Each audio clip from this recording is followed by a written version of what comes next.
It is 6:30, and we'll might as well start.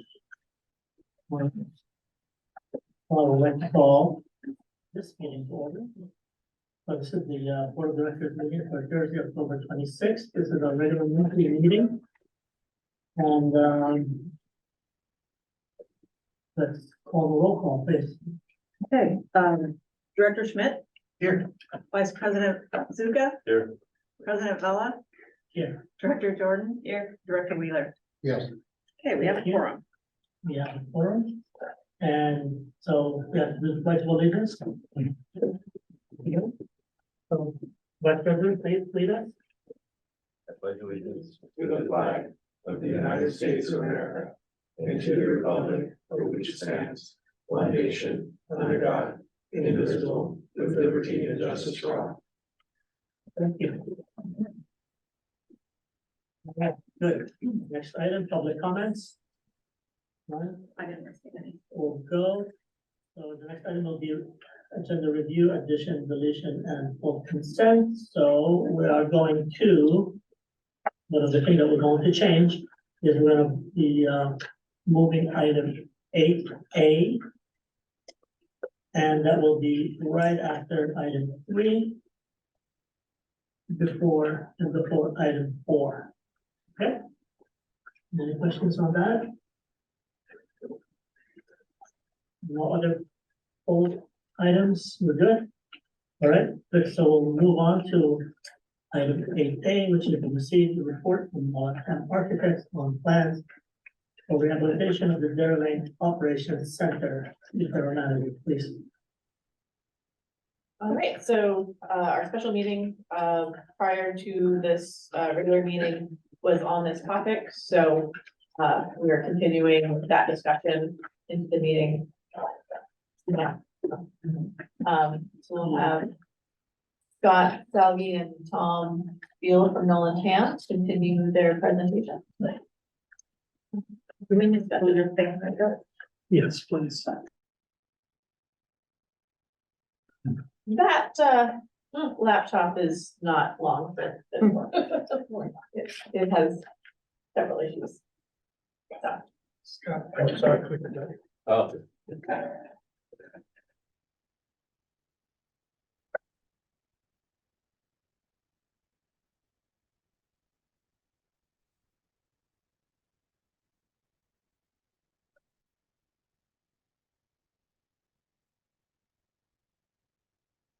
I think it's doing, it's. I have the clicker. Oh, you, wow, I really thought there was a ghost here. It's Halloween time. I know there's spooky things happening everywhere. Taking over and fighting back. Only the time wrong, but that's. I can do the work.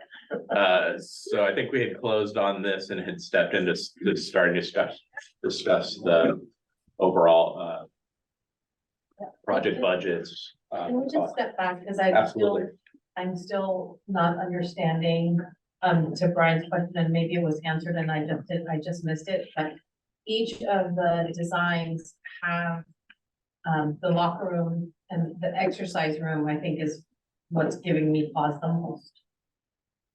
So, I mean, can we talk about, all three of the plans have that in it, so. Sure. Yeah, so the exercise room, that was identified as a want from several employees. And it's, something that's fairly common, these days, in workplaces. So we put it in there, like I said, scheme one idea was kind of all the wants. And then when we built scheme 2 and 3, rather than completely rethink all of the footprint and exactly, what room, our goal was to understand how much space we could get. And so, the staff report, it kind of summarizes compared to the pre-flood configuration, and that, the configuration is taking into account the 2 portable offices, square footage for the portable offices as well. With scheme 1, we net, 3,000 square feet of office space, and we retain 9,300 square feet of shop space. And that's, those are the 2 numbers that, kind of as far as, functionality and flexibility, I'm kind of focused on. With scheme 2 and 3, we only net 430 square feet of office space. One second, can we go back a step? So is the issue whether they're, regardless of the square footage and the space and where location, all that, is the issue whether an exercise room should be there or it shouldn't be there? Is that the issue? Yes. Yeah. Okay, so let's talk about that first, regardless of the square footage, because otherwise we're gonna go on. So what issue? I am a little biased. I was always worked in a environment where there was always an exercise room. I worked in a firehouse, so we had an exercise room. And we exercised daily, but that doesn't mean, and I've seen it in Park and Recreation Department, I've seen it in Public Works Department around cities. So that's me, but I'm only one of that. Well, I'll just tack on I kind of probably have the same review. There's one, I have one at the MSC in Palo Alto. There's one actually in engineering that's kind of ad hoc, but it's paid for by the city, so that doesn't really count. Most of my experience is that on the public work side, utility side, where there are people in the field, there's sort of a inherent double standard. It's not for the office people, it's for the people in the field generally that it's done. And principally the rationale in my experience has been it's injury prevention. That we've got the operators going out in the field doing heavy lifting, all that kind of stuff. We want them to stay physically fit as a way to sort of incentivize them to, stay healthy, not get injured on the job, all that kind of stuff. So that's kind of the rationale and the way it's been spun in my experience. It's less a perk and more an injury mitigation measure. And for fire, it'd be the same thing. They're out there lugging packs and all that kind of stuff. And, Police is the yeah. same thing, but, Dr. Schmidt and children, please, I want to hear your side of it, obviously. Yeah, coming from the same and exact opposite personal experience. There's never been a gym where Right. anywhere I've worked. Right. So it feels like a perk. And everything else, including, for example, a locker room, that's not a perk. That's something to facilitate people working. Great group to say. Right. So the gym felt to me like a perk. Mhm. So, and especially that it was in all three schemes that made me want to do that. I mean, But I'm not gonna disagree that it is a perk. I'm just saying that there's also maybe a smokescreen of intent, or whatever, a thin veneer of other intent towards injury mitigation and that kind of stuff, and to provide that as an opportunity. Because for the operators that spend their career in the field, wear and tear on their body, is no joke. In fact, I haven't really experienced as much as I got Palo Alto. I got one guy, hip operator, hip replacement because he's been getting in and out of his backhoe for 30 years. So I think that would be, at least in my mind anyway, if I had to defend it, a lens in which I would defend it. Not as a perk, but as a mitigation. And we wouldn't be an outlier. I would just put it out. We would not be an outlier. Dr. Jordan? No, go ahead. We're competing for staff with multiple other agencies, and other agencies, this is becoming more of a norm to have this there. I can tell you that one of the reasons that other agencies have it in also is to attract personnel from further outlying areas where they can drive in early in the morning, avoid traffic, use the gym facilities, use the locker facilities, and then start their shift, or vice versa, be able to work out later. And then, so it avoids the traffic. And again, it's a recruiting tool, really, to be able to compete with other agencies like Palo Alto or others that have this. But certainly I see your point. Yeah, no, it's like I said, it was in all three. It's something new, so I really kind of want to understand, and I'm not necessarily opposed to it. But in looking at like the budgetary requirements, what's more important? Should we have the exercise room or training and kitchen? You know what I mean? Like, those are the things, like, if we're going to have to like maximize our space, like what are the priorities? Right? And I think what Kat trying to say earlier was we left it as an exercise room, but it is really square footage that we can use for another purpose. In the If I numbers. could jump in on that, I'm a little concerned about that. Yeah, in that if we say it's an exercise room, but we can use it for something else, and then we take it away from the employees. Yeah. no, They're not my, gonna my like next, So, next comment was, we ought to list it that way rather than it's still an Okay. exercise room. That it is indeterminate space or something. And to clarify, you know, if we were to move ahead with something along the lines of scheme short 3, what we would then do is really refine those areas. If you kept an exercise room, doesn't have to be that size, it can be smaller. Our locker room, that's a pretty generous locker room, for sure, big spaces. I would say that the locker room itself, I would argue that it's not so much of a perk. Right now, we have no locker room. And, you know, our folks, who they wear uniforms, they get dirty at the end of the day. You know, sometimes they'll go in a little bathroom, but most of the time they'll just change in the shop and, you know, that's what it is, but it's And not. dirt is all sitting on the shop floor and, you know, yeah. So, but, you know, we could look at, the locker rooms could be smaller. The exercise room could be smaller. All of those offices could be refined. It's just, you know, the number of iterations we went through to get the first configuration, it would have been another 5 iterations to figure out and really refine what that smaller footprint is. So I would add that, you know, the comment that we heard today will be included because, you know, ultimately there's nothing cast in stone, so we don't know for sure where or if this is gonna, but at this point, it's still there. The conversation took even a different twist. I thought that I was going to hear about, you know, workers' comp injuries in the weight room. Oh, dude, I dropped 60 pounds on my finger today. Okay, so Uh, that's what I thought that conversation was gonna go. To the point where for many years, we debated whether we should have actually a gym at the firehouse, or would it be easier and cheaper to pay for gym membership somewhere else, and they go somewhere else, and there's somebody else's liability.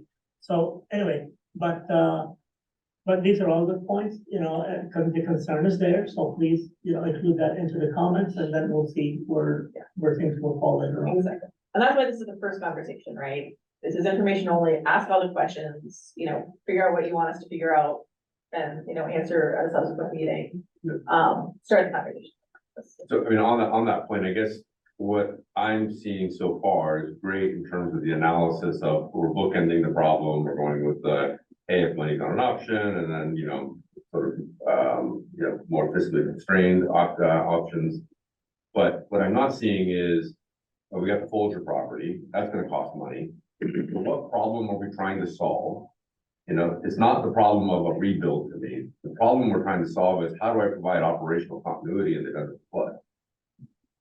This is a component of that problem, right? So, strategically, maybe I leave everything as is, don't worry about it, and I have office space somewhere else, or courtyard space somewhere else, or that kind of thing, right? Maybe there's a smaller remodel of the warehouse, I mean, warehouse with the office, because That's unacceptable.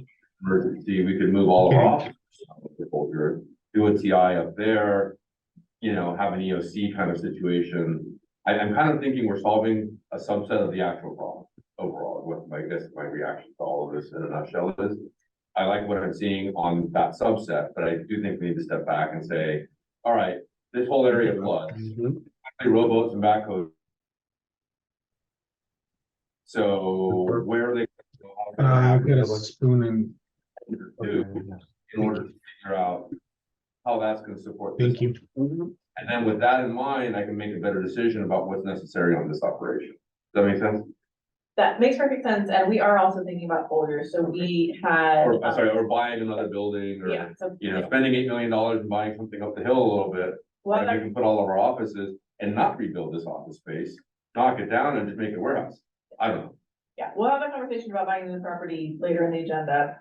On Folger, we have started the process of thinking about that. We've had, structural analysis done, identified that it has some seismic deficiencies. It's very much a soft story situation with that, you know, one wall of the bottom floor is nothing but garage bays. So we've identified, you know, the steps to retrofit that, and we wanna retrofit that before we invest in it. But we've had many conversations trying to think about how to best utilize Folger to support this, so. Yeah, no, and that's great, and I guess I'm not gonna be able to make a decision on this, I don't Yeah. think, until I see all those other pictures, like, Or- how does Folger fit in, how does buying commercial property fit in? I can spend $8 million on a kind of a mediocre space out of the floodplain, maybe, I don't know, probably not.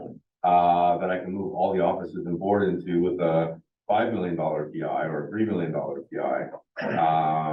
And then we use the flood area for something that we, you know, how does that fit into both an earthquake, and that's kind of where I want to go with this, I think, before we can make a decision, or I can make a decision.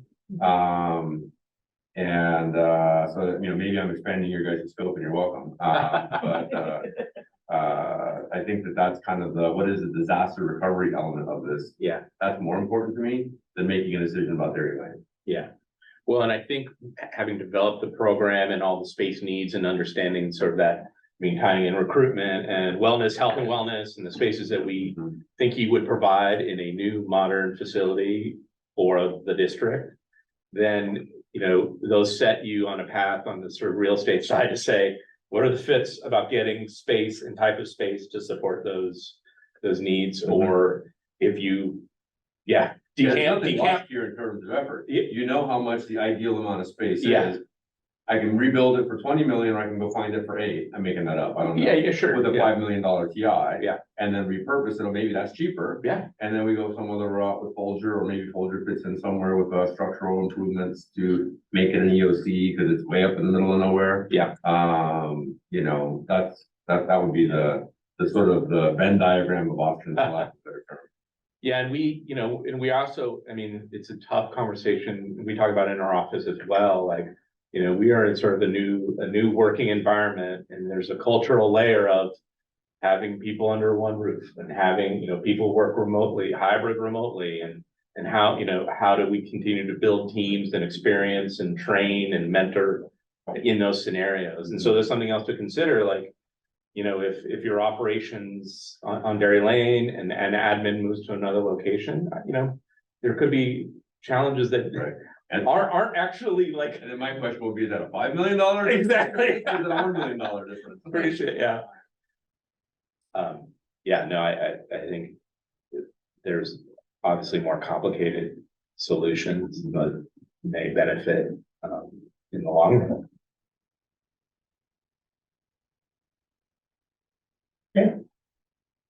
Next, Oh.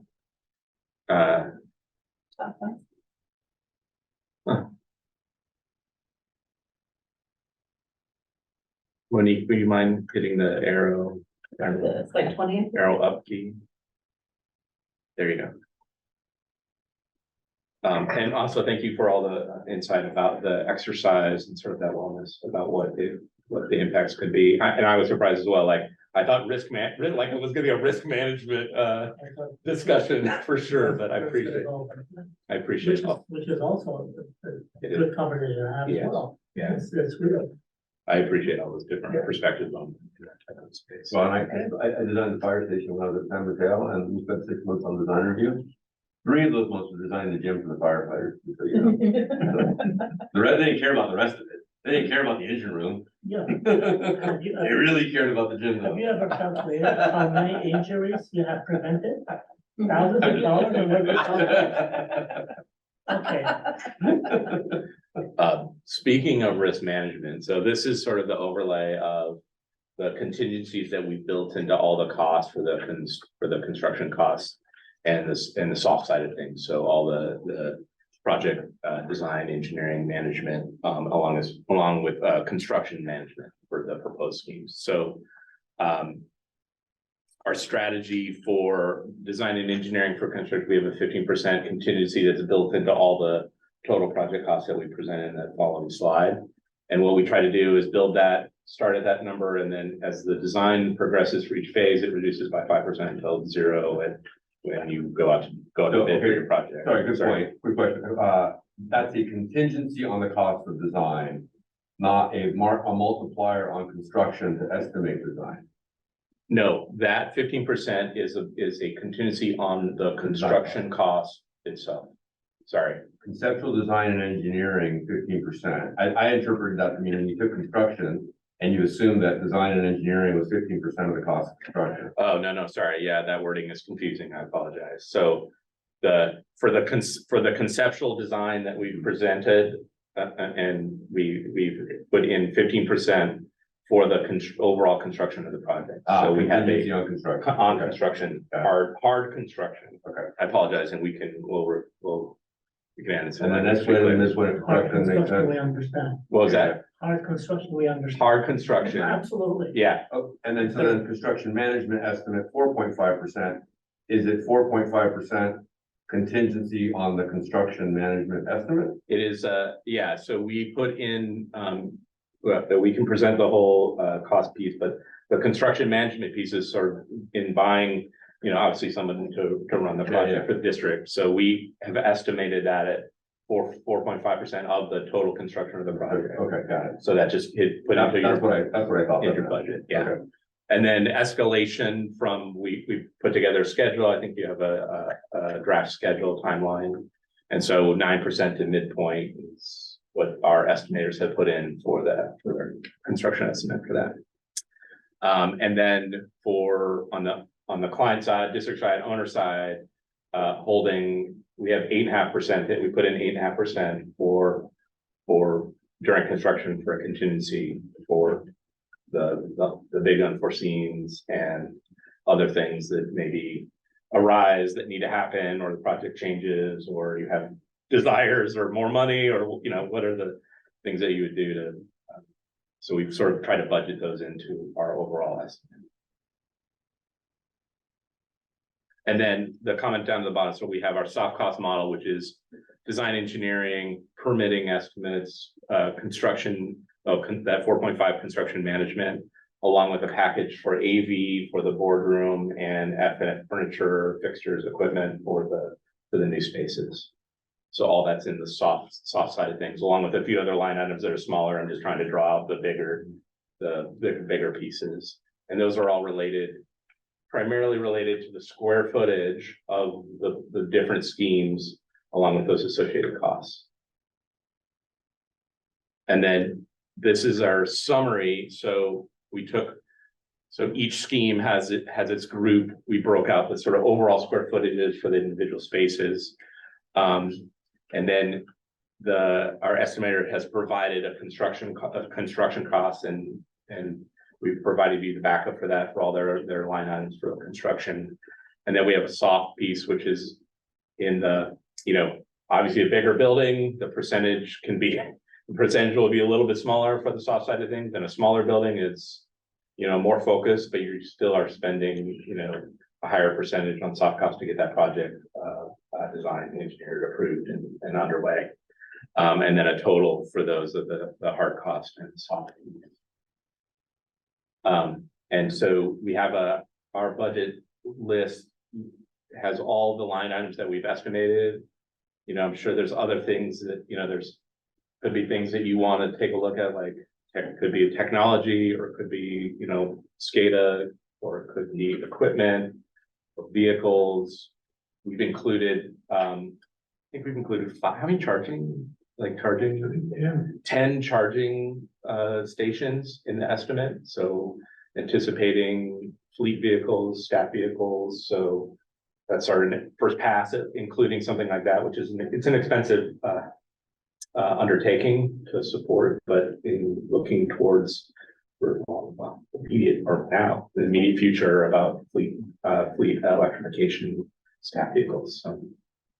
And then PV and solar production, we've quantified an amount of production based on the square footage of the building, and that's also included in the hard costs as well. Trying to think of what other big items are in that number. I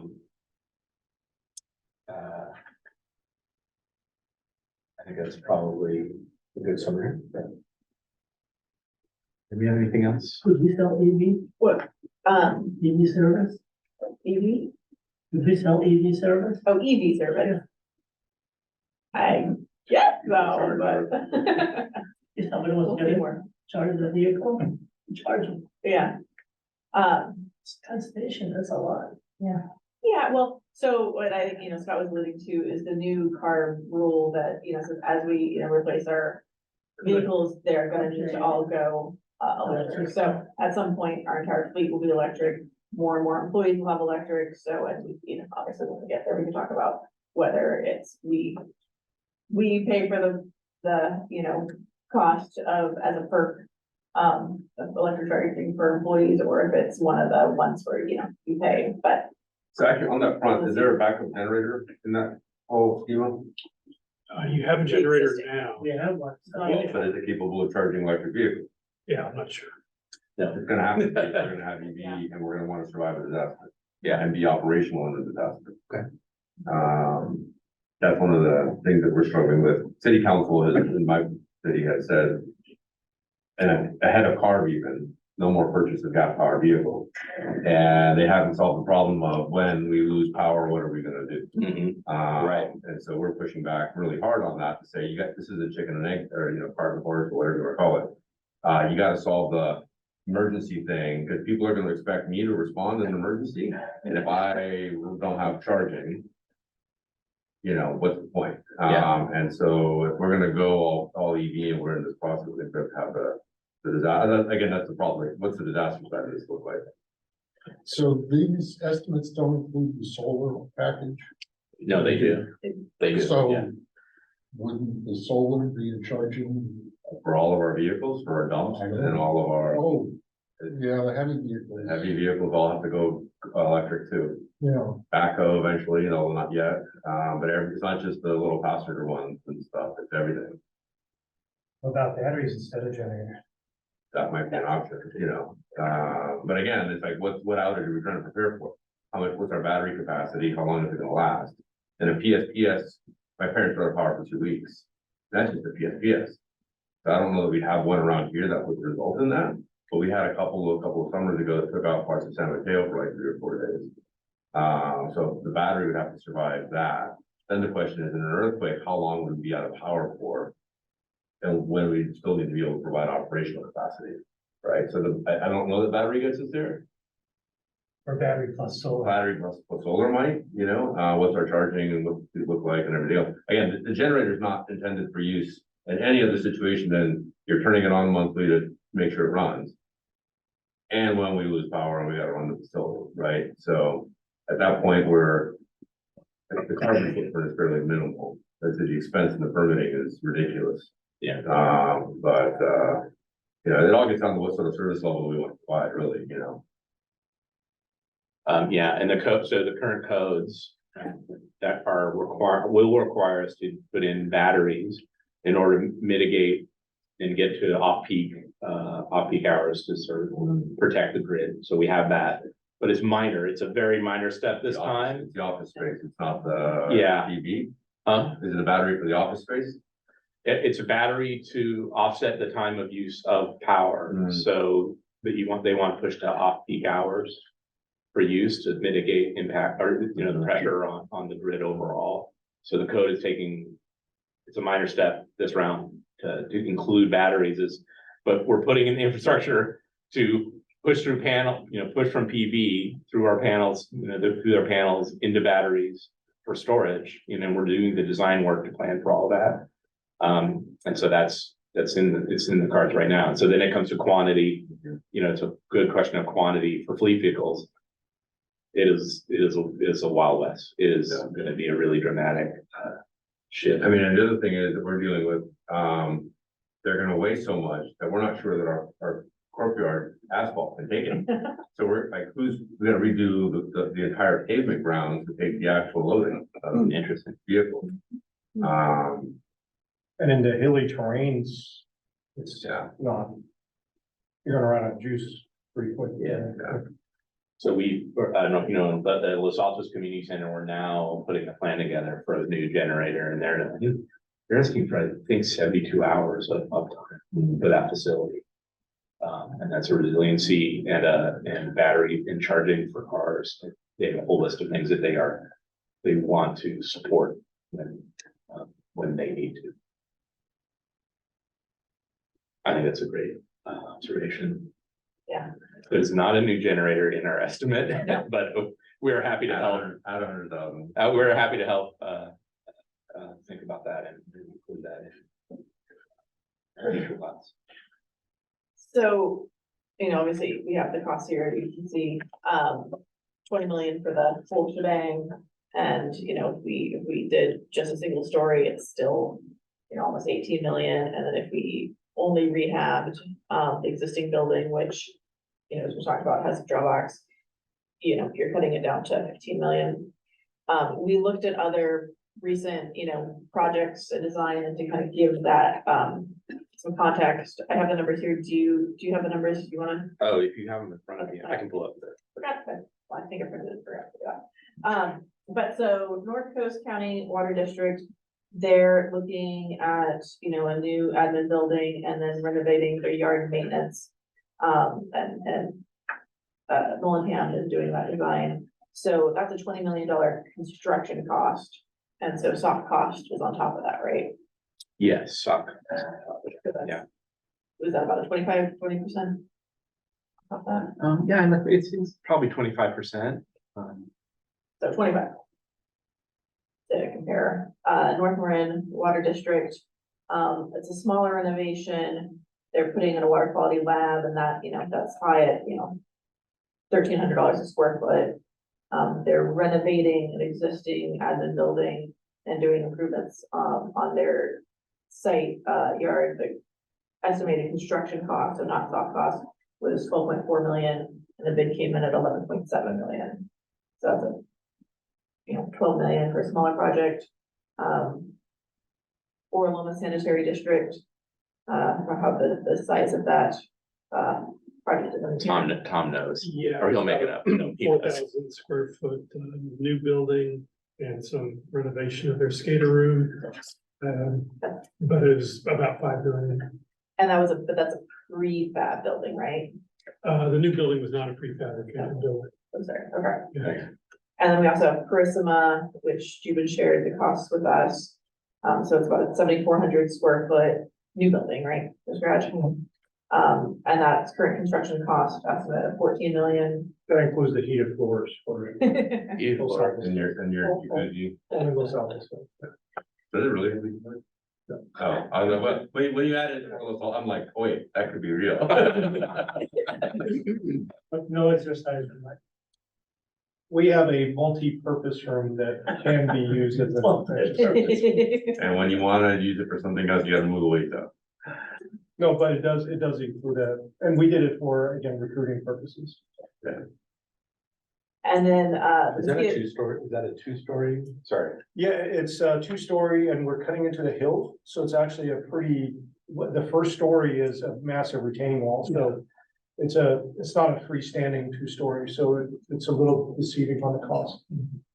Yeah, it's in the hills. And then the mosquito district, they recently bought a warehouse and is converting space within the footprint of that. So they're adding, 2,200 square feet of office space and renovating about 3,000 square feet of warehouse space. And that's about 5 million construction costs, which is, on the square foot basis, about $1,000 a square foot. So everything is running around, $900 to $1,000 per square foot for real, occupied regular office and administrative kind of space. Yeah, and we're seeing renovation at 650 to 750, depending on how much we have left in, these older buildings. These are the costs, other agencies and similar projects. Okay, so, this is the first go around for us. Okay, so I don't know how you guys feel about this, but, we had some pretty good conversations going on. Before we go to the next step on this, I feel that it will benefit all of us if we would have like another workshop type meeting specifically for this only. What do you guys think?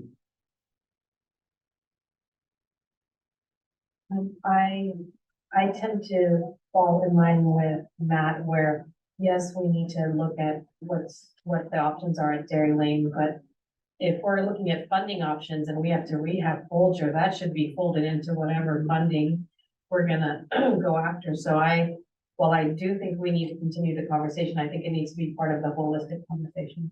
Or if we're gonna buy a property as part of it, it's. Yeah, the entirety Yeah. of how we operate in a disaster and an emergency. Yeah, I'm blaming that also. Fair enough, fair enough. Forgive me for saying you're the smart guy in the room. No, I'm just the one that drags things down. So what do you think? Can we do that? Yeah, we can we schedule a special meeting? Finding a day instead of the You challenge. can have a special meeting for that.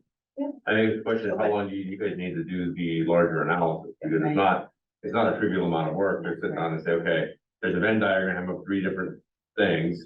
How do they overlap operationally to solve a problem that you don't have to live with, which is our operations? Yeah, Also, not many potential properties that we don't own. That we don't own, that's what, yeah, I mean, even if then those, it's a range of like, hey, I mean, I saw the comp in here.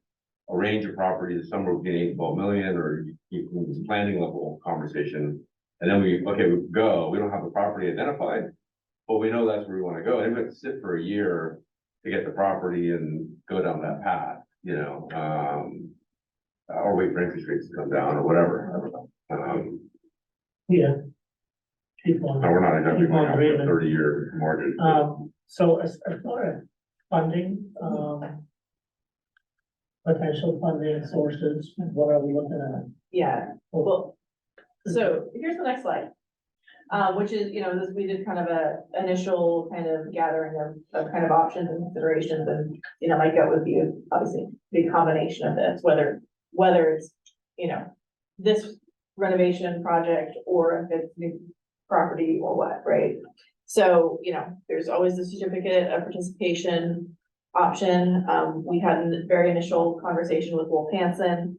And they told us something that was kind of good news, is that if we, for example, issued a COP next year, with the way they're seeing rates trending, they expect the rate would be very comparable to what we did in 2016.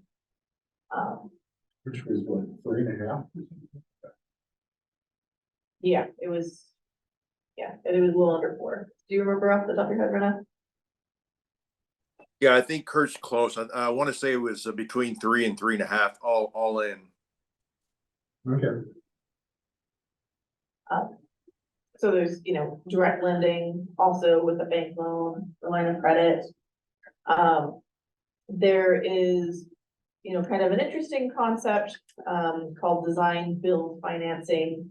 I think Brenna's kind of mentioned it in the past, where it's kind of, often done with, or in the past has been done, cities use it, where essentially the contractor is the financing and you lease back the property from the contractor. I spoke with an attorney at one of the conferences who was really kind of pushing a concept, where instead of the contractor doing that financing, a 501c3 that exists really just for these kinds of projects can do that, and they are, they have other options for obtaining financing, and then it would be, at least back to us. I have questions, concerns about that. It's designed to build, so. Lease to buy or just? Yeah. Lease. So basically, we would give them, the way it works is a ground lease to them, and we basically buy back the lease over time. So they do the design build of the project. We don't have very much control over the design build. From what I was told, prisons and university housing are fairly commonly built this way. I have concerns over the level of kind of quality and cost cutting when you're kind of removed from that and you're relying on the other entity to do that design build. But it is something that exists, and if we were interested, we could look into it more. The biggest benefit that I understand it is, you don't have as much staff resources, they do all the construction management, you're guaranteed against cost overruns. But it's not necessarily the lowest cost because it's design build and you have that assurance and no cost overruns. And, as I said, I have concerns over them then taking more kind of cost cutting quality measure. But if that's something that the board is interested in learning more about, we could bring someone to discuss what that looks like. We have people who do that. You're not really guaranteed about cost overruns, but I could tell you horror stories about design I mean- but there are pros and cons. That we Oh, can. The construction manager, is a lot like construction management at risk, except you're not designing, So, I mean, I gotta believe that there's a mechanism in there, that's where I wanted to go, where we have the final say. Cause design build, to me, only really saves on schedule, it doesn't change on much of anything else. Like, as if you wanna get it done quickly as opposed to design bid build. You still can get to the same endpoint, if it's a true design build. If they're trying to build in some other funky financing, to me, it's like, you get to the design build part of it. And then there's a formula for what you're gonna pay. And if we decide that we wanna spend an extra $1 million, the formula adjusts for it. I mean, Yeah. But I think there's a difference between design build where we are the project owner to do it, and design build where we give up kind of project No, ownership yeah. to another entity, and that's where it exists. Yeah. It's done, but I have. Of course, there's, raising rates to meet it and go full pay go, obviously, any options. And this is something where, timing starts to matter, because if we're looking at a rate increase, which we are, it's time to raise rates. We need to have some kind of understanding what we want to build into rates in terms of debt service. Obviously, the last meeting that you've been shared, the cost identified, with a pipe replacement program, range within that, but that's $7 million a year. And then, Juven's team is also working on updating our CIP costs, which, aren't going down over time. So, we do need to think about that. As you know, we had sent that letter to our legislators, and I got back, and so Dan Pappin's office is interested in coming out and touring and potentially working with us. But we haven't been able to schedule a date yet. I spoke to him another message, so we're working getting that scheduled, but that's, an option. Of course, as we move ahead, we'll look into what grants are available to offset some of the costs, like solar and charging stations. There, appears to be some money for that. Obviously, total cost, but we'll offset. Generators. how many grants out there for generators? Good I'll tell you that right now. Yeah. Actually, it's not entirely true. There's some through Callaway, yes. And then we're also, trying to get creative. The question had been asked, I guess, a number of years ago, could we install a billboard on Dairy Lane? We have all that great 101 footage, frontage rather. And at that time, we were told that, we're too close to the freeway kind of on ramp. I reached out to Clear Channel just to say, hey, is this feasible? What do you think? And Brennan and I had a good meeting with them, and they said, Caltrans, and so for Clear Channel is, major company that does all of its advertising. They own a lot of the, big electronic billboards, including ones that are actually on City of Belmont and San Carlos land. East Bay Mud has one. And so they said, yes, it's feasible. Caltrans isn't, not permitting billboards for that reason these days. They kind of have their other struggles that they have to get through, but they think it is possible and doable. And the ballpark, number she was willing to give us as far as revenue, conservative on the low end, the range she gave us was potentially $150,000 to $250,000 revenue to us per year. And so basically, Clear Channel would own and operate the whole billboard. We would lease them the footprint of the billboard, which is about 8-foot diameter. So, that's an option that could at least, deal with part of the debt service for this or other project. 8 foot? Yeah. 8 foot diameter. That sounds probably so small. Just for the grant. Just one call. Oh, that's Yeah, the. it's a goal, so that the ground lease would be Okay. around an 8-foot. Yeah, you have to look at the squid when you wanna look at. Yeah. You have to slow down a lot on the freeway to be honest. You're on ramp. I mean, you're still going slow. And the billboards, they're saying, the market that they're seeing for the billboards is actually bigger than the San Carlos and Belmont ones. And so they want to put even bigger billboards. So that, well, in other words, the market for people buying ad space, they want Yeah. bigger ones. So Yeah, I got some concerns about that. I think they're ugly as hell. Energy, potential safety hazards. Easy money, easy money. It's easy money. All right. I have some It really concerns. is easy money. Well, we can add another bank of solar panels to offset the energy. But we won't put another generator in the backup power. The one in Redwood City, just by Whipple. I had to put something, had to do with like fire prevention week or something. I had to just really fight for it.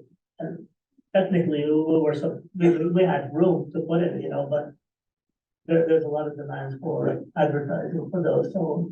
I can't remember anything I've ever seen on that billboard. Was that the Circle Car one? There used to be that theater. But, emergency, the yeah. Circle- There's one there. Like the circle. There's one like San Carlos, because you see that it says City of Good Living. Yeah, Oh, yeah. Yeah. Yeah, The one it's in amazing Belmont how, is going north. So the one that's in Belmont is you're going north on 101. I was on council when we. approved it. So that's how I know you do get easy Yeah, money. but you have, I don't know, how many, 500,000 cars, one afternoon, so. Yeah. I think, the number, actually, real estate folks gave us was 125 million views a year. So, just, so that's why. There you go, yeah, about 500,000 a day, yeah. And our area, is kind of one of the most desirable areas for that kind of advertising, like next to Times Square. And so it's very effective. Yeah. And what they described is actually a double-sided billboard where each side can hold 8 ads as kind of a slideshow situation and. So it, Yeah, but we're looking for a lot more money than that, so. offset, right? So it's gonna be Yeah. a combination. well, the question is how much is $250,000 a year of revenue buying bonds? Yeah. That would be the question. Anyways. So, what's the pleasure of the board? Should we have another powwow like we did today, but with newer information, with newer, more All the- updated All the information? stuff that I dropped in, Whatever it is, whether it's. I got blamed for. Whether you did or not. Yeah, I mean, I don't necessarily need to, me personally, I don't know that I need to spend more time dissecting this solution until we have the bigger picture, discussion. Absolutely, yeah, we have to have. So more I think that's information. probably on that day. That's gonna get us closer to, one of the schemes or a hybrid off. I mean, I think this is great. It's a kind of right now where I look at it as a foot of horseback. Hey, we're in the ballpark of 20 million. 20 million solves everything, quote unquote. But not necessarily because we have to go a step back. Now, maybe stepping back, the $25 million solution. But then we've got spatial redundancy and we got stuff out of the floodplain and we got, we're not having the row into work. And I don't know, that's kind of what I would want to see. Yeah, I think we need some sort of a plan for Folger and what it could actually be. What does that actually facilitate that we can use? And does it reduce our footprint here? Or there and there? Because if most of the SCADA could be handled there, then why have a separate room down in Dairy Lane? Right. Or something similar. Yep. There's various stuff that we might be able to offload to there. The question is how much space is actually usable there and how much do we have to improve it? Yeah, like what is that structural retrofit gonna cost? That's 5 million. Versus, buying another piece of property, and selling that one. Make that, finally get rid of that one, put it back into residential and buy something else. All right, Cool, so. Thank you. This, I think so. We have a lot to take and think. these guys. Because they're out of their thing. I gotta go look at billboards along, along now. Drive slow. Alright. Yeah, don't have an Go, accident. go. I know. Come back up and run. Thank you. All right, thank you so much. Thank you very much. Yeah, Thank you. I know, I appreciate all the So, conversation, yeah, thank you. We still have a lot of pencil sharpening to do. And even us, for us, you know, we still need to kind of study a little bit more.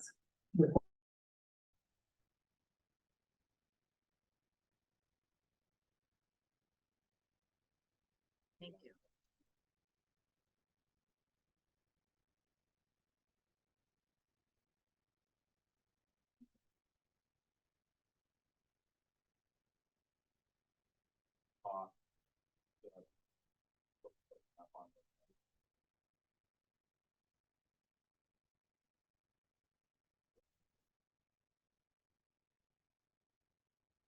A folder, you know, what would be.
And this is the recognition of Brenna Ramirez, contribution to the district while serving as interim general manager. Brenna, are you still there? I'm still here. All right. Can so- we make them bigger so we can see them blush? Show small active speaker video. Well, so I think, you know, we're all very.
Can you hear us, Brenna? Barely. It just got bad all of a sudden.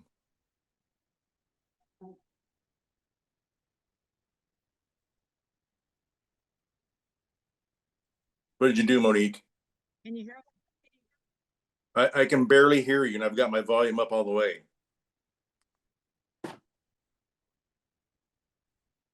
Oh, When they walk through. There it goes. There it goes. Don't move, don't move. For the owls. It says it's changing to that speaker. So you can hear us now? I can hear you clear now, yes. Okay. Oh, very good. We'll start all How over. much of that did you get? Oh, somebody moved their fingers. Huh. Oh, no, okay, there it is, there it is. Like the special, Freeze you're when you- gonna have to stay up there. What is the last thing you heard, Rena? Clearly anyhow. I did just, 10 seconds ago, I started hearing things again, so I've missed anything if you said anything at all.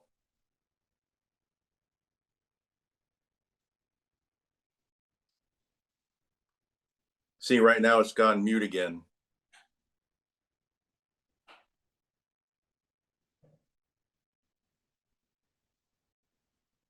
And it's not just you, Rena, it's on my end too, so.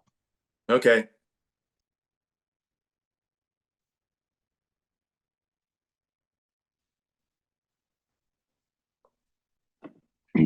Hi, this is Brandon. Yeah, it's on my end too. We can hear Rena and the other person calling in, I think, but we can't hear what's going on in the board meeting. Yeah, that was James Ramsey.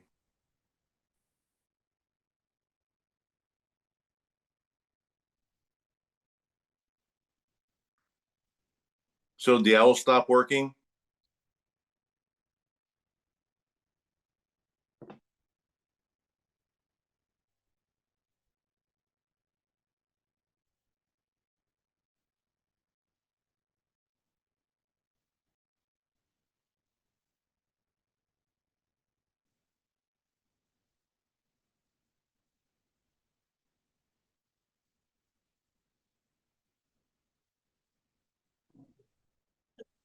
So, Brad, during the meeting so far, you were not able to hear anything?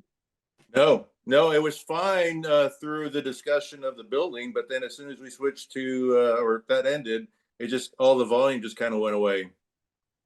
Okay, but you can hear me okay now? I'm hearing you now. I think James and Brandon would attest to that too. Oh, it is on mute, yeah, you're right. I don't know if it's. I do declare that Rena is correct. I Yeah, think we forgot to unmute, I think that's what happened. I agree. Okay.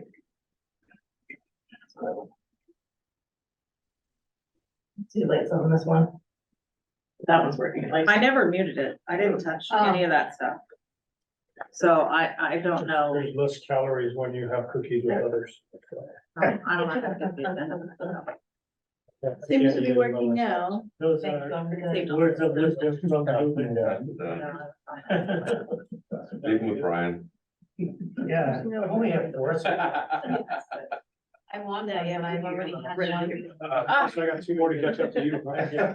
that's good. I'm gonna call ahead. Where do you have it on the desktop? PDF, I believe this is regular meeting agenda. I don't know if it'll go over the top of it. Come on, Julie. I already had some. Oh, great. Take one for the team. I don't know what you'll have. All right, so if you can hear, I'll go ahead and recap what I said. Yes, please. Rena, we were all very grateful that you were able to step in as interim GM. Certainly myself, having been, the Brad, can great, you please nod head, if you're listening? Okay, thank you. Thank you. obviously I was, benefited very much by the succession planning process, and that wouldn't have been able to be possible if, at least not nearly as smoothly and wonderfully as, with you stepping up, as IGM. And, I know the staff, it really helped maintain staff confidence and morale and knowing, that you were there, as the consistent and steady leader that you are. I shared that, of course, you have so many years of experience and technical knowledge, and it's, wonderful to learn from you on that. And I'll certainly, working in a government agency and everything related to that, of course, there's no question. And I, continue to learn and will, as long as you're here with the district and perhaps even beyond when you retire. But But the one trait that I am, really stands out to me and is, very, very unique to you, and very beneficial to me, of course, is your steadiness and your, reminders that, things can always wait till tomorrow. So we gotta pace ourselves, and no matter what the challenges are, they can be met. Don't panic, Don't panic. don't panic. So, I'm very, very thankful. Well, thank you, Kat. Yeah, and I want to thank the board for giving me the opportunity to serve as your IGM. It couldn't have happened if the board didn't have the trust in the staff. A lot of us have been working there a long time, and also the entire Mid-Peninsula team. We all work together really well as a group, and I think that kind of helps. So I appreciate the opportunity.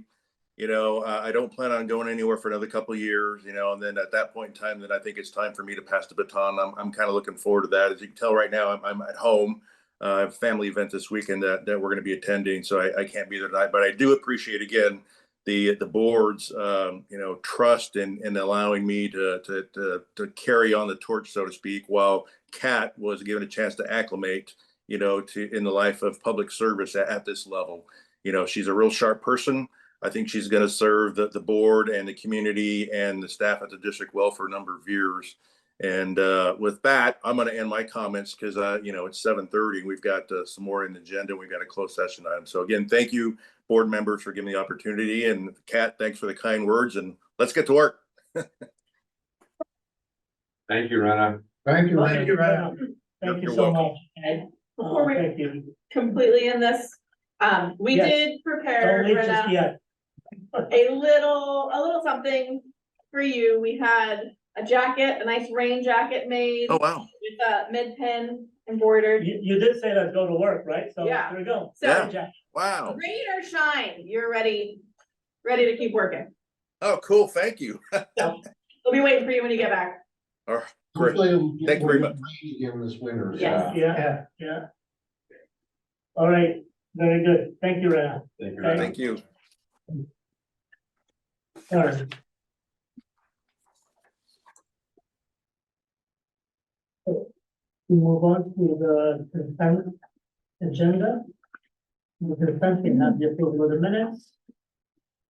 Approve the expenditure from September 1st to September 30th. And we approve of 2023 Mid-Peninsula Water District catalog of enterprise system for government code section 6270.5. Any questions? or I had one question on item B. Item B? Okay, On page 12, there's a whole series of permit fees from San Mateo County in the middle of the page. Or it looks like each of the tanks. Kirk, they are the generators at those different pump stations. They're permit fees for air quality. Okay, so that's an annual fee? Yes. Okay, thank you.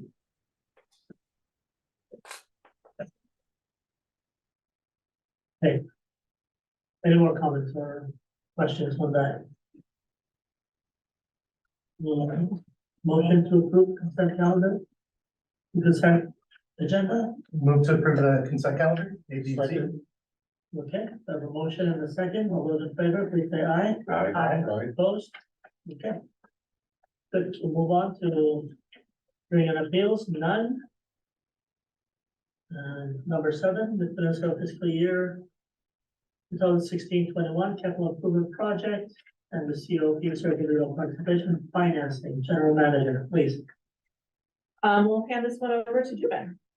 Yes, this was an update, or is an update on the assessment we did of one of our 2 transmission mains that bring water into our district.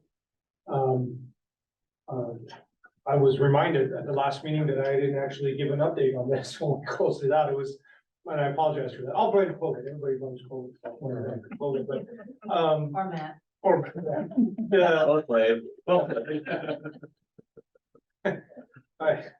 It'd be a little awkward for Juben to blame me. I though. have to find a lunch for an dinner time for Palo Alto, so I won't. Yeah, he wants the dinner time from me. He's not gonna blame me for anything. So the reason we did this and was because there's only two ways that water gets into our district. So we want to make sure those two pipes are in decent shape. And we chose this one because the assessment of it is a little bit easier. It's steel pipe. And it also passes underneath 280, not that our other main is not as bad, but we were more worried about this one because it's an open field, passes underneath 280. Any kind of catastrophic failure would be really detrimental. We may not know about it for a little while if it springs a small leak. And also, we use this way more than this can feed our entire district with gravity. Our main that brings water into zone 1, which is this flatlands. If we want to use this for our entire district, we have to pump up. So this was chosen. First, we are going to do the other one if the budget is approved in the next few years. Summarizing what we found, there was a tremendous amount of analysis. There's I can provide the full report for any board member that is interested. I provided the executive summary of the report and a few of the relevant pages, but essentially what we found was the pipe for its age is in really good shape. There is no imminent danger of anything failing, any segment of pipe failing. There are certain sections that they brought up that we should watch or be aware of. And we found some air in the pipe, which when you're pumping a tremendous amount of water, that air essentially squeezes down the available diameter. So that's a really bad thing for us because it increases our energy costs because you're using more energy to move. So the 3 bullet items as far as next steps, you could see that we're going to alleviate those air pockets by installing air valves. It's not uncommon for this to occur on long cross-country water mains because over time things settle and things move around a bit when it's unimproved, when it's not a street that's on top of our water main. So, but we're able to pinpoint exactly where those are, which is amazing. It's taking longer for us to be able to get in there and do that work because all that land is owned and maintained by San Francisco Public Utility Commission. So as an example, they were asking us to do a full environmental analysis to go in there and do this work with the air valves. So we're getting over that at this point, or working through that, I should say, at this point. The other great thing that came out of this project was not only seeing the condition of our pipe, but the location of our pipe.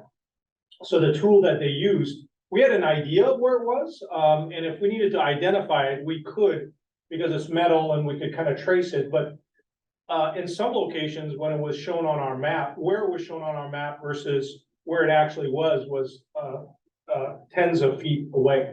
So now we have a GIS within, I think, 3 inches of where it is, the center line of the pipe. And so the other thing we're going to do is we're going to install permanent markers along the path of the pipe. So we have some idea of, where exactly our pipe is and show its protection. So those are things that we're doing immediately. We may re-engage this company to give us a useful life expectancy. What's the right word here? Life expectancy of each section of pipe that's left based on American Water Works Association algorithms that they can use. So because the pipe's not anywhere close to the end of its useful life, we haven't started that process just yet, but we may do that just for our life cycle cost analysis and be able to build that into the capital program to say, okay, it's 50 years or 60 years, we may need to line this pipe, not necessarily replace it, but line it with a pipe within a pipe essentially, or something like that. So long way of saying we're in really good shape on this pipe based on its age. I don't want to give you, the pipe has aged, but for its age, it's in good shape. How deep is it there? It can vary, and in some places it's about 7 feet deep, but it's for the most part it's about 4 to 5 feet.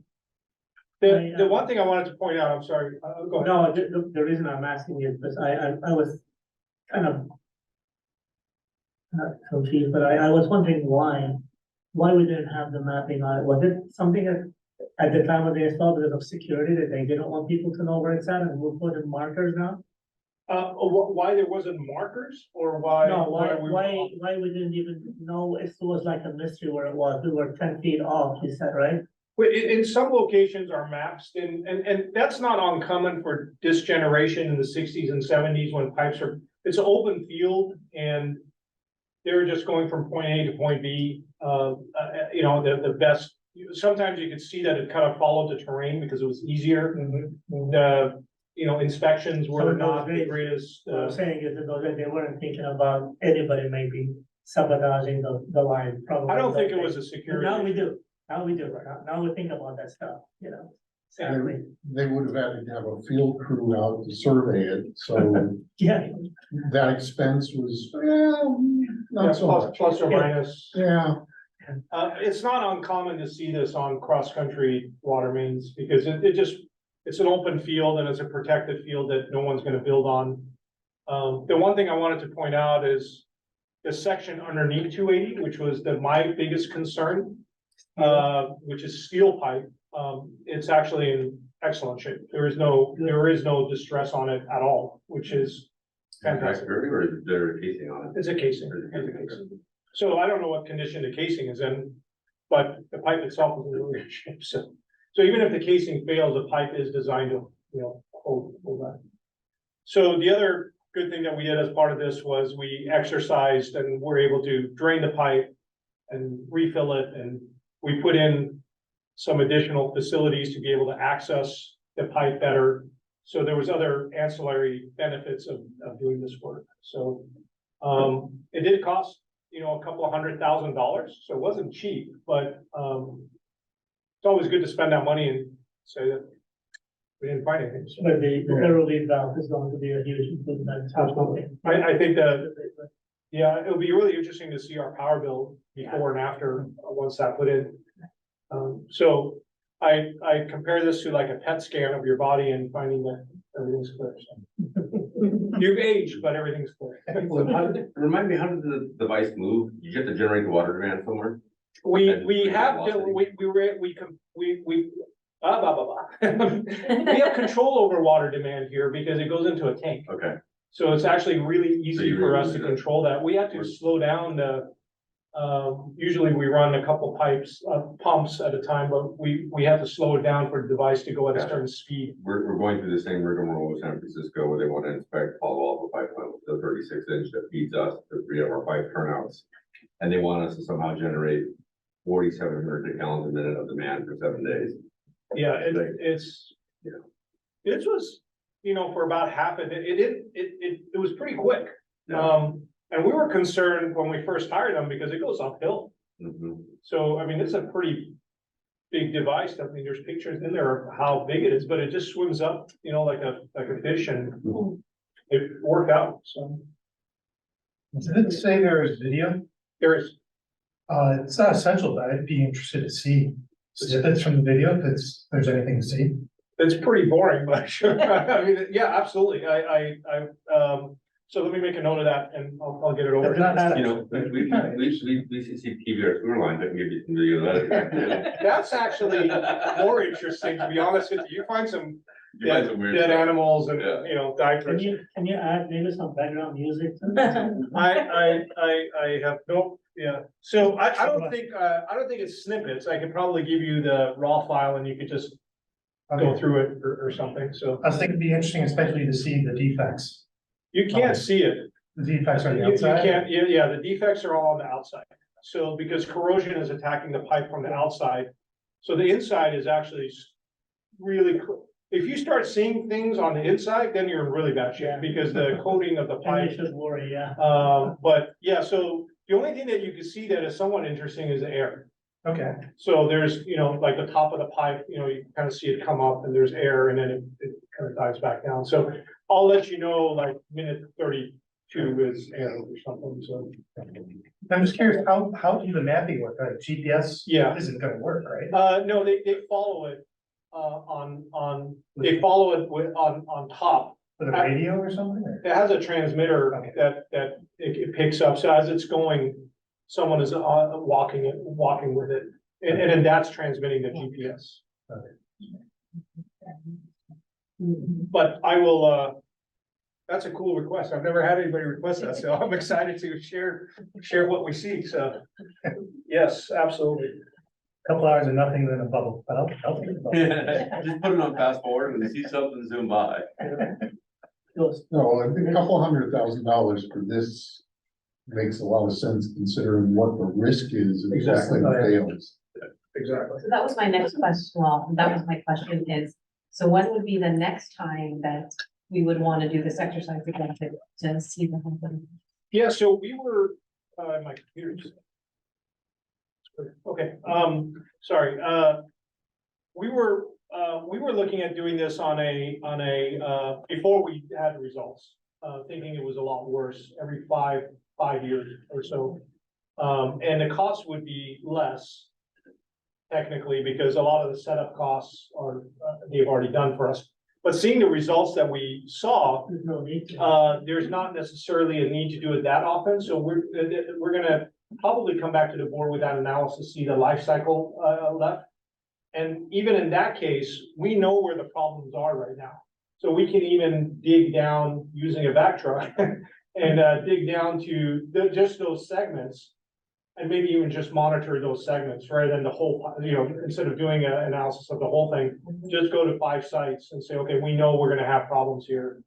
And let's look at this. So- Is there any now you're. No cathodic. No cathodic protection. So instead of just ongoing monitoring, what's the cost of doing a CT program on it? It would be pretty expensive because we would have to dig up each joint. Oh, it's not It's not bonded. continuous? Oh, It's not bonded. So we would have to put in, I thought about that. It's because the pipe is in such good shape, it's almost good to let it go and address those few places that we know we're gonna have problems. The cathodic protection that Matt is talking about is electrically connecting the pipe, so it's just one big pipe electrically. So corrosion isn't going to attack just one section of pipe. It's gonna attack the whole thing, and then we have some sacrificial anodes that are essentially, they're taking the load instead of the pipe corroding, that other piece is corroding. And then you can monitor that and then just replace that little piece instead. So all of our new pipe has that. But the problem here is that you can't just add that little piece, you have to connect every 20 feet, you have to dig down, connect the pipe, go another 20 feet, connect the pipe. And it's a pretty expensive endeavor.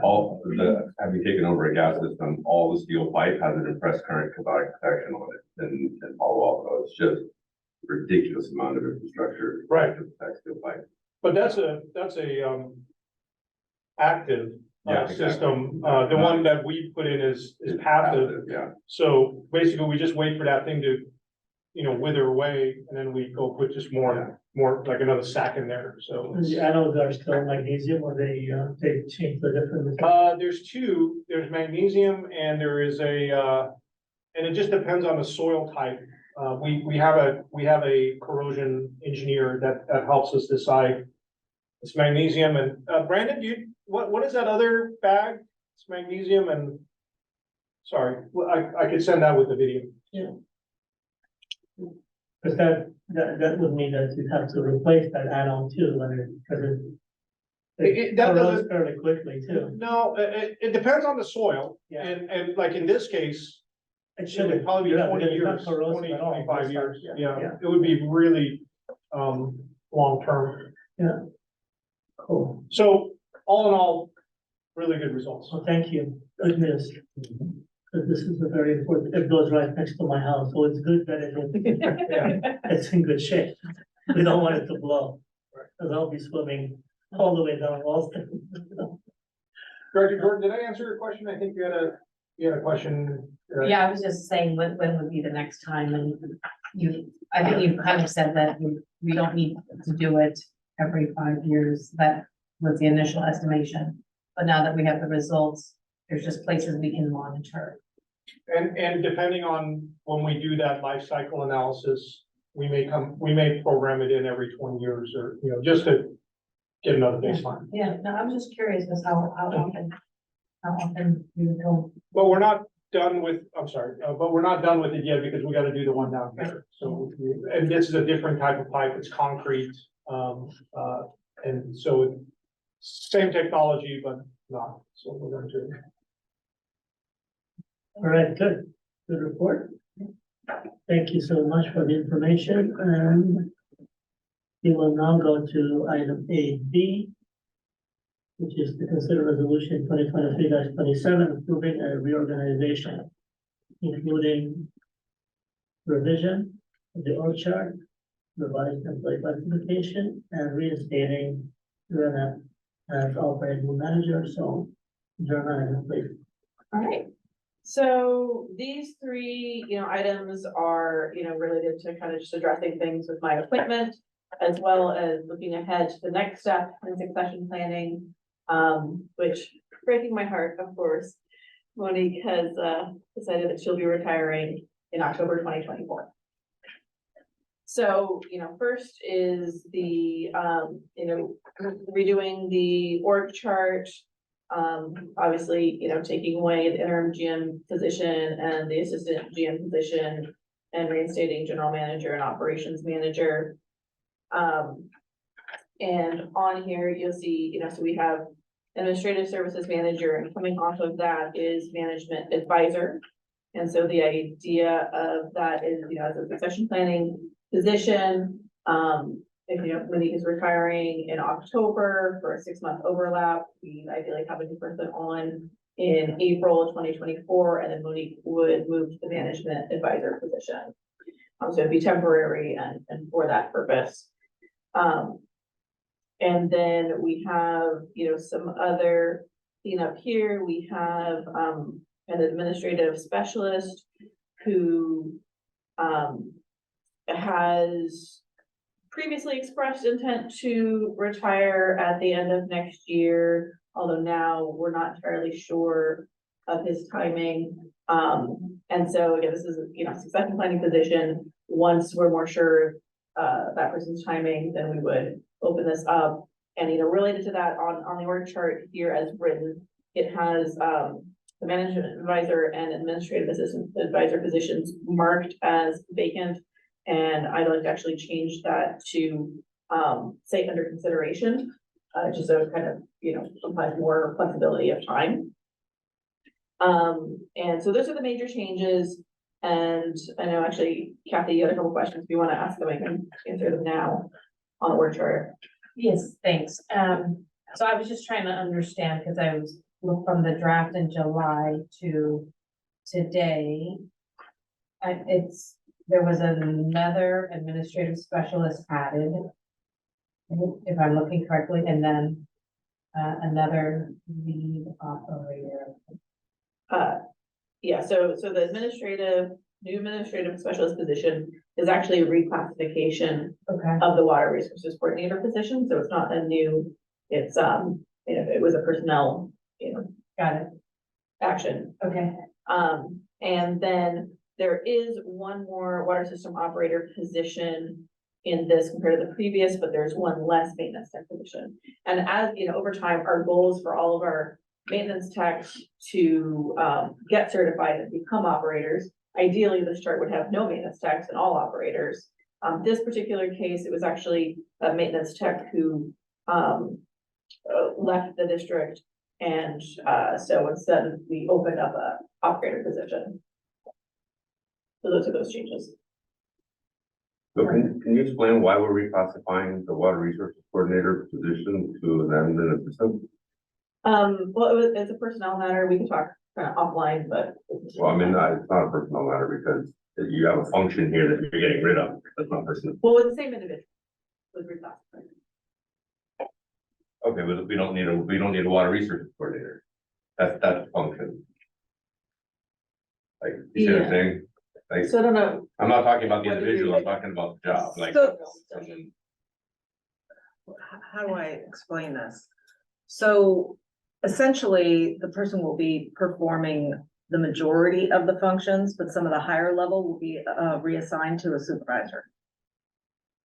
Okay, but administrative assistant, it does not perform the duties. No, of it's a water administrative resource. specialist, and that's what, if you remember Jeanette used to do that job and a job managed, description allows it. yes, and it manages the, well, it performs the, water conservation functions. Okay, So it's an emphasis on the water conservation functions and less on the water resources. And so the intent is, all, well, I guess, let me be clear on my concern too. I am concerned that you're gonna be taking it on. And that's not what I necessarily would vote my general manager to be doing. No, if you look at the chart, you'll see who is being assigned the responsibility. It's not the GM, Okay, it's me. got it. Not sure that's good either. Well, the Not that you idea, cannot do it, honestly, the idea is for, to transition to me, and then I'll work with the supervisor and transition it to that person. So that we have the consistency of a manager, working with that individual to make sure that we know what they're going to be working on. And then it'll transition to the supervisor as we transition the supervisor into what I consider a higher level role. Yeah, I guess we went through a lot of rigmarole to put the water resources coordinator position in there. And if there's a performance issue, there's a performance issue. If there's a function issue, there's a function issue. But generally, those things don't mix in my world, in my view. So if we're blending those two things together, and this is kind of below the board of directors purview, to be honest with you, but we did spend a lot of time trying to get the water resources coordinator position added. And to see it leave with no discussion is a little bit concerning, because I think it's a function that this is the core competency of the district. And it's not, when I read the administrative services manager, I don't see much conversation on water supply. Like the water supply, the water resources is not in your job description. Am I wrong? No, but I'll only. be I know you'll do supervising- it. I'll only be supervising the role. Well, no, If you look- if you look- I thought I just heard that you're gonna be taking on some of the higher level responsibility. Just this the person- supervisor role of what that person is working on in regards to water conservation. The person that'll be actually working with them closely is the person who understands the meter functions and the meter programming and the water consumption due to the billing pairing. and a lot of the high level work on water resources will, with this current structure, it'll continue to be me as well as Brenna with the background. I agree, I don't know that the best long-term plan, but we can kind of talk about the more specific personnel issues. But there might be more consultant support, related to it as a result, it's just, yeah. I guess my advice is that I sense, through lack of a better, this is just my opinion, I sense we're solving a personnel problem through a reorg. And that's just, like the water resources position, water resource coordinator position was intended a long time ago, and I think Tammy fought pretty hard for that.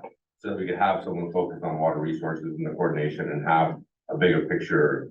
So what my 2 cents on this is, are we losing sight of what we're trying to accomplish organizationally to solve another problem? And if the answer is no, that's fine. I would say the answer is no. Okay. I think this position will grow back into that.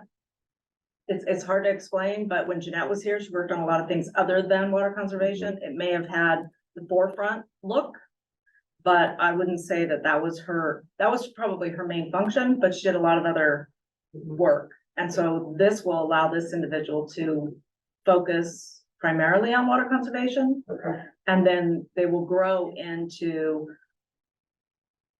total water conservation, if you will, water resources, through understanding a lot of the other functions So that are when they grow, related we're to gonna be water back at use. this, creating another water resources coordinator position and reclassifying the position back to get my point. Well, we're not getting rid of the classification. Right, but we're gonna take the So it's position and this. we're gonna reclassify it back up to where it is right now.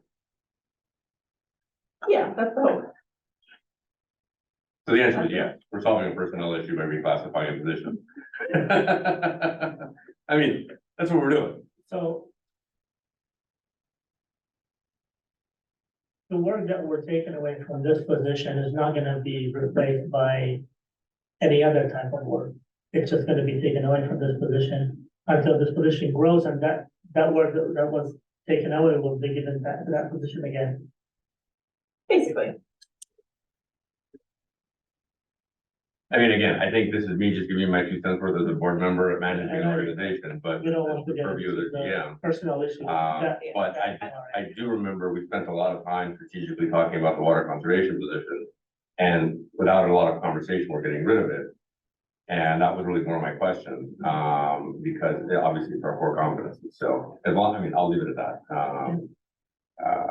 You know, So I guess maybe in 6 months or a year from now, if we don't have that water resource coordinator, that would be an issue.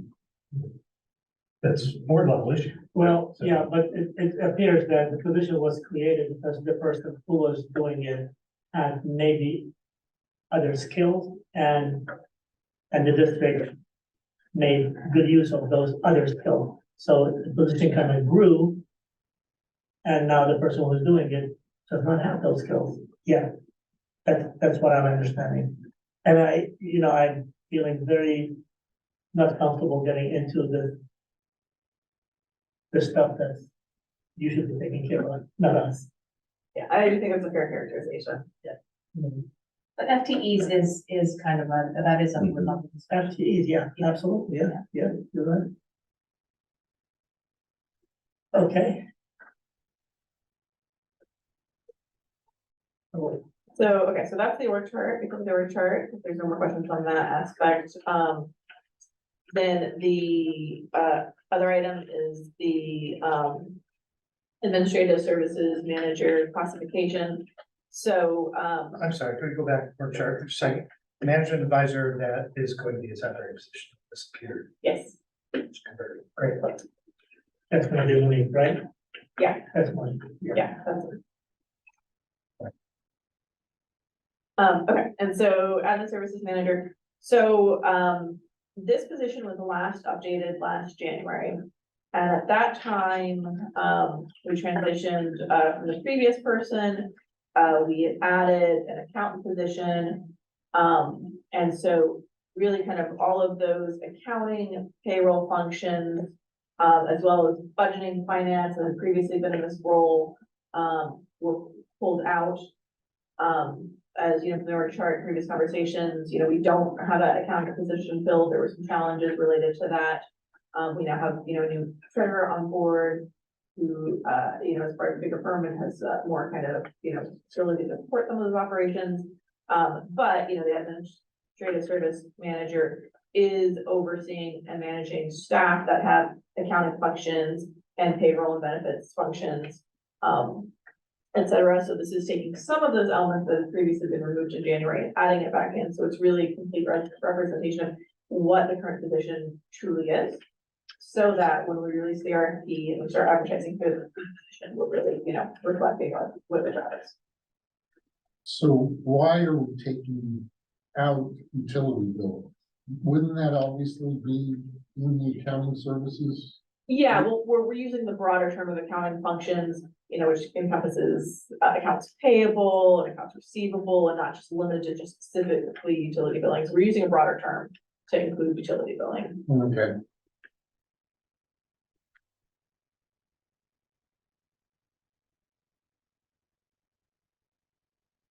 So how you do all this 40-hour work week, mommy? That's why she's retiring. yeah, exactly. She might like it. See, I can't be quiet. Well, you just blew it with that statement. I was just saying that you might like it and you may, maybe stay longer because you like it so much. Now she's quiet again. Because I like that, She's all that laughing at added you. work She's so much. laughing at you. Okay, And then the last item, is just making it clear that the board intends to, for Brenna to reinstate as operations manager. That's kind of clarification for that thing. So, just to kind of reiterate, I would like to change the wording, under the 2 positions from vacant to under consideration, but other than that,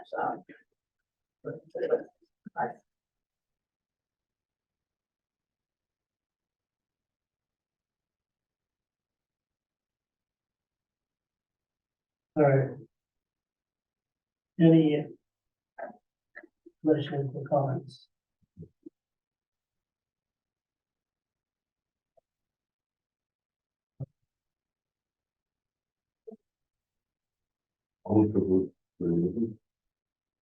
Good. So this is a resolution. So we do have a motion by Vice President Luca. Do I have a second? Second. The second by Director Schmidt. Roll call. Vice President Zuka? Yes. Director Schmidt? Yes. Director Wheeler? Yes. Director Jordan? Yes. President Bella? Yes. Motion Good luck. passes. Oh, Thank you for changing that. I know you're doing this for the better. All right.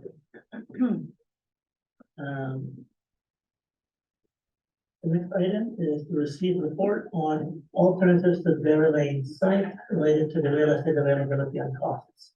John Manager. all right, I'm doing a lot of talking this meeting, just the way it worked out. So, in response to, the earlier question of, and which certainly came up today in the discussion of the rehabilitation, what if we looked at buying a new property to replace Dairy Lane as an operations center? And so, we reached out to real estate agents that we worked with in the past. I know Tammy's worked with them in the past on various things, and we use them to help locate the space to lease here, Hand Commercial Group. And so what they did is, first started with kind of, a database search of what properties exist within our service area, or, the guidance we gave them was a half-mile radius around the service area, and they ended up expanding that even further. Given what they were finding, what properties have a yard that's big enough, comparable to Dairy Lane. I don't think we can get away with a yard that's any smaller. And then what has both, office and warehouse space that's comparable to anywhere between what we had and what we're envisioning with kind of that scheme A. And what they found, and this is, this is a survey of just properties that exist, not properties that are currently available on the market, right? They just exist. What they found after looking at 150 to 200 properties, including looking at the kind of potential assemblages, if you take a couple of parcels and kind of match those together, they found, that there's just really not a lot of industrial property in San Carlos and Belmont. It's dwindling. It makes up about 1% of the properties that are available. What they find is, what's really, really typical around here is that you have a 15,000 square foot building on a half acre, which is about 17,000 square foot lot. So you have a big building and just not much extra yard space that we of course need. And so, in fact, they identified 5 buildings, and if you want to kind of go to the map on page 69 of the packet, just kind of scrolling to the head. These are the 5, the big report that they put together. These are the 5 properties that they identified. Only 3 of them are actually within our service area, and 2 are further afield in San Carlos. There we go. So you can see the little star is Dairy Lane, and then we have the 5 blue, little markers. And so there you have the real estate summary in there, and then you have in the board packet a little summary of kind of key aspects from our review. So we have 555 Harbor Boulevard, which is located within Belmont, within our service area. It was built in 1966. It's immediately on Belmont Creek. So, that doesn't solve flooding issues. That creates other issues with setback and flood improvement related to that. But it does exist.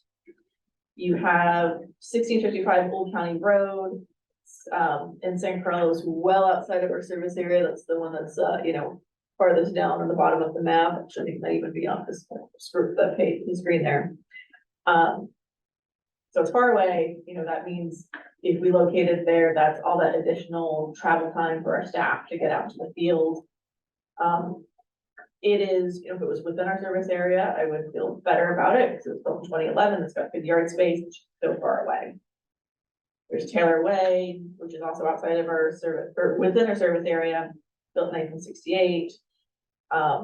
The yard is just so narrow that it wouldn't likely work. There's that one on Brigado, but 1962, it's within our service area. That's probably the best of these options they identified. Looks like it would need us to build office space, somewhere on the property, but it's a big yard. And it's located around, there's like a bus yard and stuff, so it's kind of similar properties. And there's Branson Road, which is also well outside of our service area. And it's a challenging kind of lot because the yard parking lot areas are actually completely bifurcated by the building. They're not connected at all. Maybe there's pass through within the building. So, all of that's a real challenge. And our property is very, very unique. So we could potentially, if we wanted to sell it, we could potentially, they estimated about $11 million. If it's sold to an owner occupier, so someone who wanted it for their own businesses. If it was sold to an investment owner, it would be more like $7.5 million. Is what they estimate based on the comps. And then, if you notice, even those properties identified, the ones that are close to us are all within the HIA area. And, for those of us who've been going to the HIA meetings and are familiar with the two specific plans that are under development, there's challenges related to that, and that, they're gonna work on rezoning. We don't know what the future zoning would be. Even if we found a property we love today and wanted it, it's potentially could be rezoned to residential, which would necessarily include our use, but we'd have similar issues to Folger, where nobody in the residential area really wants heavy equipment. There's a lot of uncertainty into the pathway to developing and developing. So it's, a very long way to say we could pursue it, we could put more time, we could get even more creative in finding another property, but there's no obvious, easy solutions or answers if we want to just find a property. But this is the scenario under which you're co-locating office space in the yard. It is. Yeah, so we still have an option of use our existing space for yard by office space. If we wanted to. We do, I can say, and I think, Nick and Rena can also speak to the challenges of being separated right now, as we are. It's doable, it's not ideal. We lose something in staff cohesiveness, and we lose, and it's, there's obviously there's work to maintain. But my 2 cents on that is, it's on the table. That's a step to be considered. That doesn't get the option and the analysis out of the table. Right, so I have operations, I have engineering, and I have city hall. I have, 3 different buildings that I have to go to, it can work. I want to see the option and the analysis, and then when we're listing the pros and cons, it's like buying office space here, converting that, here's the total pros and cons. Combined space, Folger, whatever, pros and cons. I don't want to reject options that, because we have a con that we don't like in particular, because I think that's just one of the things we have to consider in the overall factor of the analysis, right? Maybe I'm willing to throw $5 million more at a solution that brings us together. Maybe I'm not, maybe it's $1 million, maybe, what does that cost us? I mean, I was sort of joking when, like, how much does that cost? Well, maybe that's a big deal, maybe we're willing to invest more in that. But I don't want to exclude it from the evaluation personally. Just because I think if you redid the search for, give me buildings in this area that meet our office requirements, you'd find 10 times more. And then we could then figure out how to do the yard side. And most cities that I work with have a separate corporation yard from their office. Yeah, they're not, most of them are not co-located. Burlingame, a lot of them are all just separate facilities. They probably have a lot more staff. Yeah. I was thinking about that, I mean, we have to take into consideration the size of our district, so. That has a lot to do with it as well. Being separated does put more administrative work on the people in the yard, like the supervisors and lead operators, that admin can do more easily if you're in the same location. But it doesn't mean they can't do it. It doesn't mean it's not good for them to know how to do it or to understand it. Yeah, I mean, I know I spend half my day in engineering and half my day in my other office in operations, and I get it, right? I live it every day, having different offices. It's doable at a cost, right? The cost is organizational, not financial, not infrastructure. So, I just think that that's an equal consideration to everything else, that yes, we have to factor that in to the overall calculus. But I feel like we're artificially restricting ourselves in the net that we're casting by refining our search criteria upfront. You know, and saying we don't want that, and so therefore we're only gonna look at this. And I think that this stage, especially when we're talking $20 million, we've got to cast as wide a net as possible with as many permutations and options as possible to say, hey, here's office space, here's EOC, Folger, here's this courtyard. Or maybe you can go find a courtyard somewhere else, office space at Dairy Lane. Or, you know, some mixture of something else, like what are all the permutations, agnostic of your preferences. Like literally just slice it and dice it as much as best you can with a uniform, unbiased thing. And then we sit down and start weighting, right? When we do that before we do the Google search, so to speak, you know, you put in all the minuses and pluses and all that kind of stuff, you get your answer, but we haven't discussed those minuses and pluses yet. It's definitely worth it. I think kind of similar to the financing options when we were talking about the Dairy Lane project. You had options on there that sounded not great at all, but they're options for us to consider. So I think the way you thought about the financing options, like what are all the different creative methods that we could use to finance this, is maybe the same lens and looking at how do we fix our $20 million problem, right? Because we might decide to make it a $25 million problem, Right. or we might decide to make it a $15 million problem based upon all these, you know, intangibles, right? I don't know. Yeah, but it will be easier to arrive at a decision when you have the options in front of you. And that decision could well be, you know, the 20 million that we have in front of us. It could well be that, you know? But then you cannot blame yourself and say, you know, what if I looked at that? What if I look? And that's the way I look at it too. And when you talk to the real estate people to try to find you something similar, I am surprised that they even found what they did, you know. There's nothing out there. Yeah. Because there is a nice piece of property, it's taken over by the life sciences businesses. They're gobbling everything. So, And that's another factor, is just the, you know, real estate costs are going to be influenced by that. of course, yeah, and they are buying smaller pieces of property and then merge them together, you know. Yeah. To create one big parcel. So kind of two overall reactions to that is, you know, looking at every possible permutation, I'm sure sounds like analysis paralysis, which is right up my alley, right? Usually what I'm told not to do. But hey. So prove it wrong, come on. Yeah. And, you know, the other is, you know, also keeping in mind, and one of the reasons kind of we focused on this is also, you know, the rehabilitation of Dairy Lane has been in the CIP.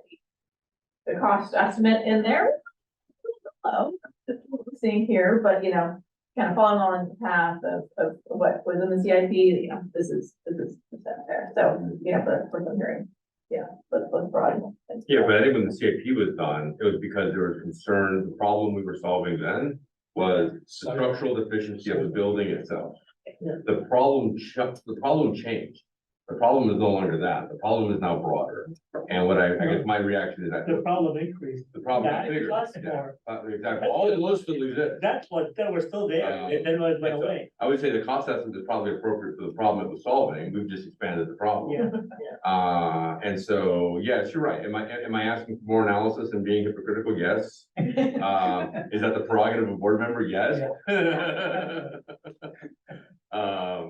But here, I just think this is too strategic and too important. It's not like this is analysis paralysis on some micro thing. This is the biggest, most significant investment that we're gonna make. And it's gonna affect our operational, as you guys have rightly pointed out, separating is gonna affect our operations, staying together is gonna affect our operations. How do we make that decision? Whatever decision this board makes is gonna be a 100-year decision.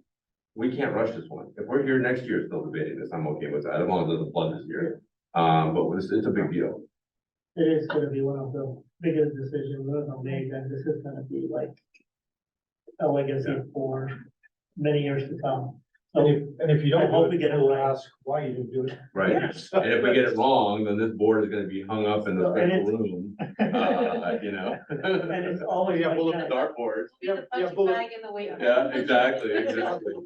Don't put our faces on the little treadmill, so as they're running, you know, they're stepping on them. So we'll make the best decision we can with the information that we have. But, you know, we cannot not look at every option possible. No, and no, you're wrong. I'm not trying to devalue the work that's been done. I think that this is all great stuff. I just think that this is probably 2/3 of what we need to look at and have. And then we need to start thinking about the mixing and the matching and the, you know, the shell game with the information, right? So what does Folger look like? What could it be used for, both in a rehab, you know, like just fix it up, a TI, a tear down and replace maybe? I don't know. I don't know the space, and obviously probably won't get away with the tear down and replace given the residential zoning. Yeah. But Folder how does has that changed fit in? immensely now. I mean, Yeah. I've been to meetings with Folder before we even moved down here. And even the neighborhood and everything was just totally different. Now, they were not allowed to get away with 5% of what we did. Mhm. So maybe it's just an interior thing to, you know, and maybe the bunks go up there instead of in this, or whatever, right? Yeah. How does it get incorporated? It's a nice piece of property. I'm glad we have it. Or maybe the strategy is we sell it and use it to finance something else, but getting rid of property is always bigger. So. That's gonna be another discussion. Yeah. Cool. All right, good. So this is just a report, right? Yes. Thank you. All right. Move on to item, I dropped the 60-pound weight on my, no, I didn't just drop item it. 8D. Is anybody going to talk about that, or Rena, do you wanna give your report? Rena? Yeah, just the drought report. Yeah. Yeah, I mean, the good news is, you know, all of the regional water system reservoirs are still all very full. You'll see that in here at that one particular table. So I'm not going to beat that up. But I think what's just interesting is you start taking a look at the first few charts, like on page 71 and 72. They're the U.S. drought maps, and so this first one here is this October, and you see the California and the wet winter we had. Actually, you know, look like you can almost tell where all that rain fell, you know, because when you go to the next slide, the next page down, which was last year around the same time, look at all the drought that was taking place in California, Nevada, Oregon, you know, Idaho, and so on. And this year, all that just kind of gone away. What's interesting in both these maps is the Midwest, you know, right around the Mississippi River, they're still facing a lot of drought effects right now, and there's been some reports at the level of water in Mississippi's, you know, lowest it's been in a long time. So it's just interesting how the rain that we got last year really put a kind of wiped the slate clean for us, and we'll see how this winter wet weather appears or doesn't appear. You know, when we had a recent quarterly meeting with the SFPUC just talking about the operations of the system, and they had one of their weather people there, and she was talking about, you know, the El Nino and everything's, well, you know, there's a 50-50 chance it's going to be wet or it's going to be dry. You know, you just don't know. So we'll just have to see how weather affects operations kind of going forward. But, you know, I did add the California drought slides, and if you just kind of scroll through them slowly, Monique, you'll see again California this year, you know, really nice and very little drought effects in California. And then last year, October, same period of time, you can just see all the, you know, exceptional drought and extreme drought in California. And go back another year, October 21, look how much exceptional drought there was then, and how things change over a couple of years. So we're just happy to be where we're at right now. Happy that all the reservoirs are still very full in the system. Now we're just going to see how the weather over the winter, when we typically get most of our rain, affects the system. The national precipitation forecast, again, it's just old, but just basically showing here, through last week in October, there really wasn't really a lot of rain in our neck of the woods. Next slide, go down, Monique. And then this is one of the slides that we had at the quarterly presentation from the SFPC person that just kind of follows the weather patterns for the regional water system. So you can see the October, November, December precipitation outlook, equal chances of rain in our neck of the woods. In the southeast of the United States, maybe a little bit above average or above average. And then in the very northwest up in the state of Washington, below average. Okay, next slide. In temperature outlook, again, October, November, December, the temperature, the probability of it being above normal is probably a little bit better than comparable years past. That the reservoir systems, this is October 2023, very full. You take a look at that green horizontal line that you see, that's the typical historical average for this time of year for each of those reservoirs. And you see all of them are above that. And if you go down to the next slide, this is last year around the same time, and we were much below that green line throughout the entire system. And then the next slide, Monique, is, I think it's a couple of years ago, 2021, and you can see how bad it was. Again, kind of matched up that drought map we saw for California, how bad that was. But I mean, the San Luis Reservoir was at 22%, not very good at all. So again, we're sitting really pretty. The SFPUC has just been saying they're just real happy right now, but there are some things that are brewing from SFPUC, and I wanted to share those with the board. As we just kind of start wrapping up, you'll see the regional water system use, the deliveries. I like this graph because they have that spread, that average or that range between 2005 and 2021. We get this from the staff. We do the quarterly meetings, but the monthly report that we get from Stephen Ritchie and his folks at the water managers meetings typically doesn't have this. But I like that range they show in this particular chart. But again, water use is starting to go down. It's the time of the year when we see water use going down. Same in our system. Our per capita use residential is 64 gallons per day per person, district wide. And our 5-year average is kind of tracking, what the SFPUC was hoping we were going to achieve last year. They haven't given us a target this year, but compared to our 5-year average, we're well below our 5-year average. It's just slightly below what, again, the 2022 number from the SFPUC was for us. I suspect that we're going to be, below our 5-year average quite a bit.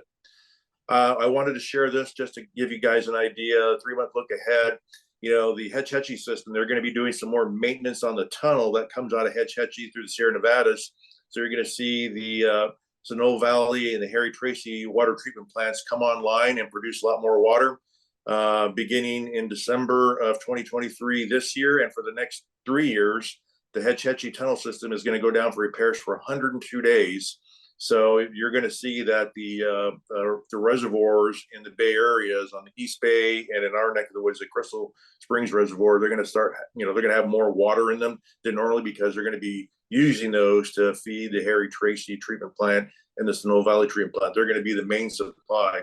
And the other thing that the SFPUC staff is telling all the water managers is, you guys ought to try to make sure that you have as much water stored in your tanks as much as possible, so that in the event that there is some kind of emergency, you'll have to draw from, because they're not going to have the Hetch Hetchy system to draw from in the event of emergency. We're only going to have the one source supply.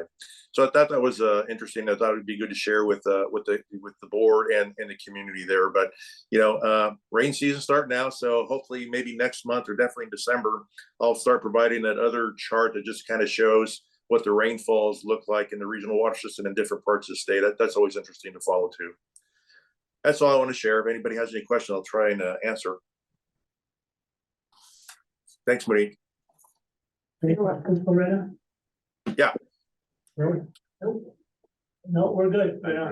Okay, thank you. Thank you so much. Interesting report as always. Thank you so much. All right, the next item is the water conservation staff report. I guess you're gonna give that. Yeah, I'll do it briefly. Brandon's not able to be here this evening because we have our Bosca workshop on, tree maintenance. Is also this evening. So, four things identified here. So one is, Gavin Newsom recently signed a bill, that prohibits the watering of non-functioning turf with potable water for commercial, properties. It's really modeled after something that Nevada did a few years ago. It's like the water conserving, measure. The state board estimates that, ending the irrigation of non-functional grass will save, equivalent water by as many as 780,000 households per year. That feels honestly a little bit low. And maybe those are Southern California households and not necessarily Northern California households. But regardless, this is, something that we're gonna have to, address, and it'll involve developing an ordinance, and as you can see identified in here is a multi-stage kind of rollout. So there'll be more on this in the future.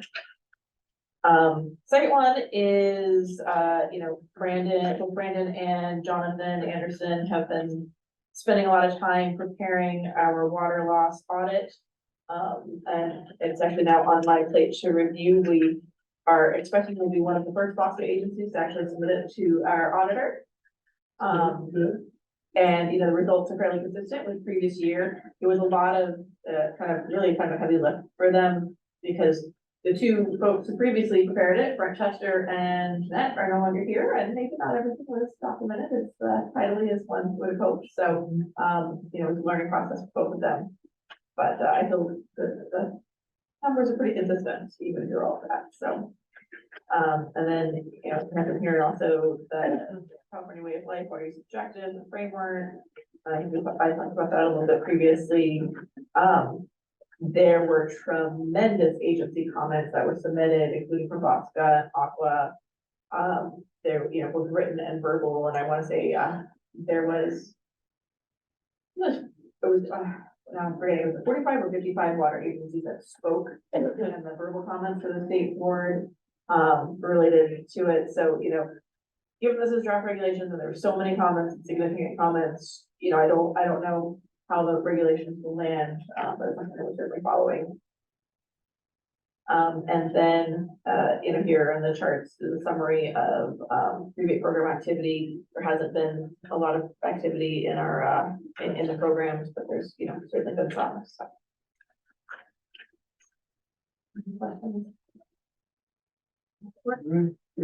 When we submit to the report to the auditor, then we get a report back.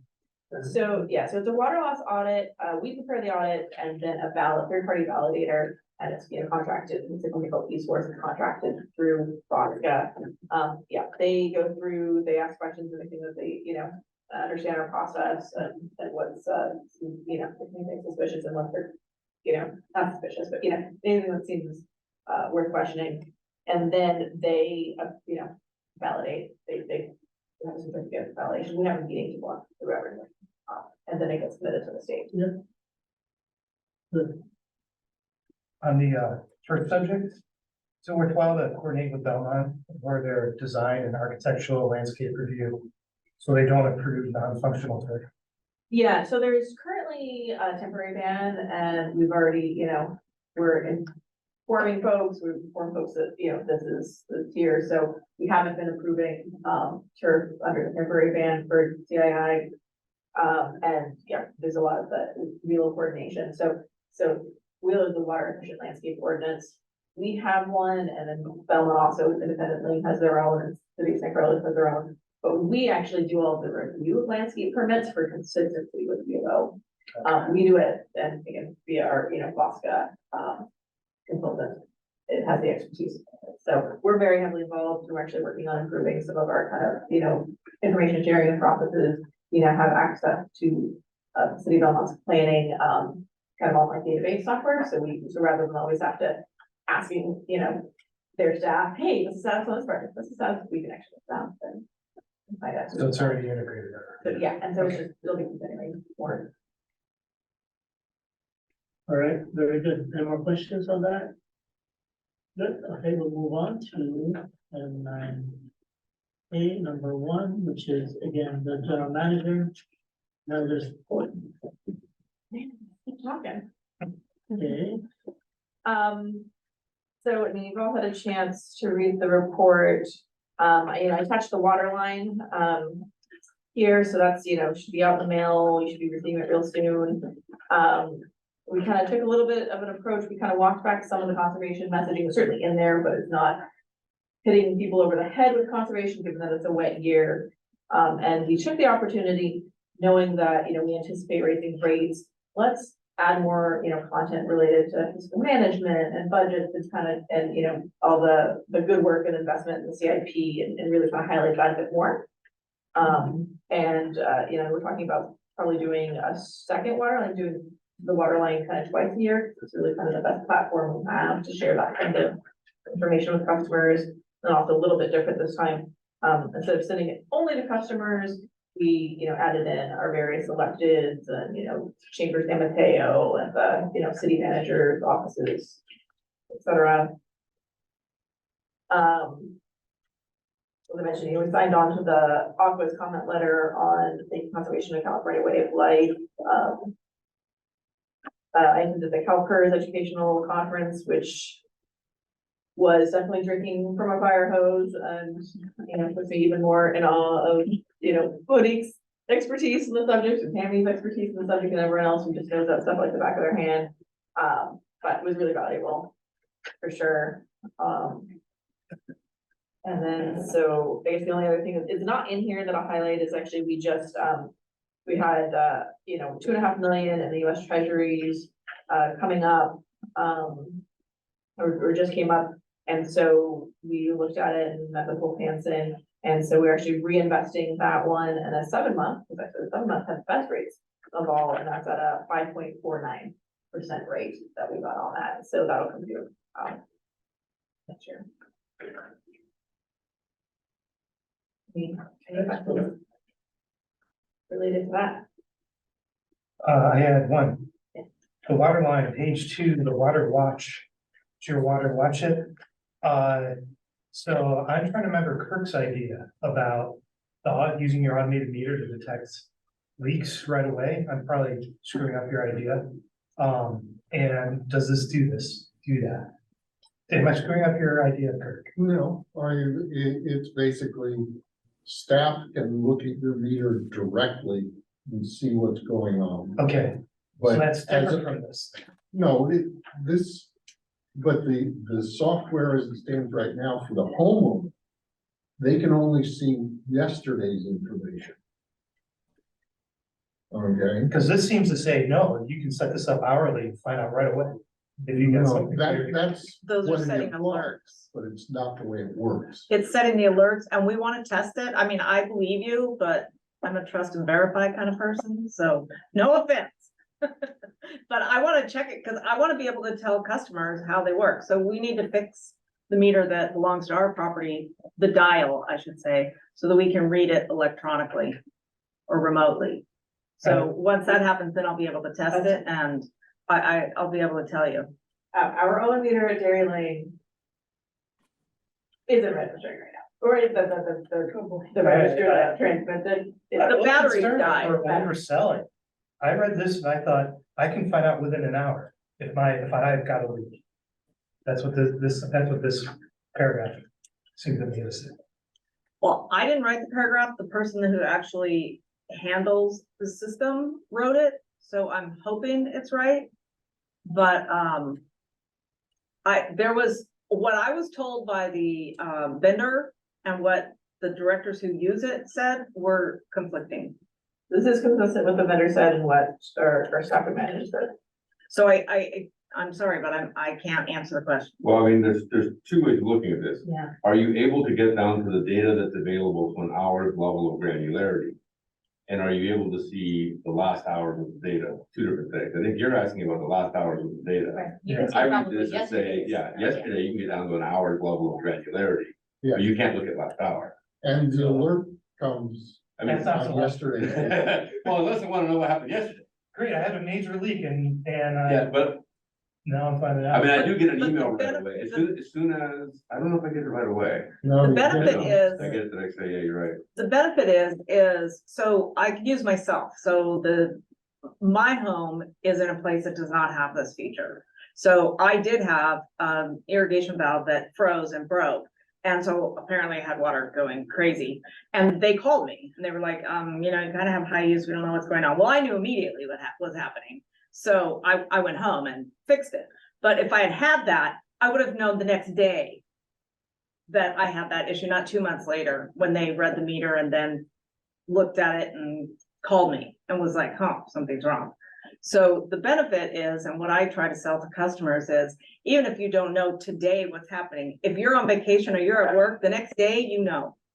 The next day you have the option, if you are familiar with water, and many people in today's day and age are, due to all of the conservation efforts, they're able to go in, set the alerts. And when I talk to people, or when I encourage staff to talk to people, it's to try to get them to utilize that technology, the tools that they have available. We did have a lady who recently called. She didn't understand. I can't remember what the details were of her calling, but she wanted to know something. So I was explaining if she went in and signed up for this program, got the alerts, she would have known that she had a leak. And this is how she would know. So I said, let me call you back, tell you the link, blah, blah, blah. So I called her back, gave her the information, because I want to learn about it too.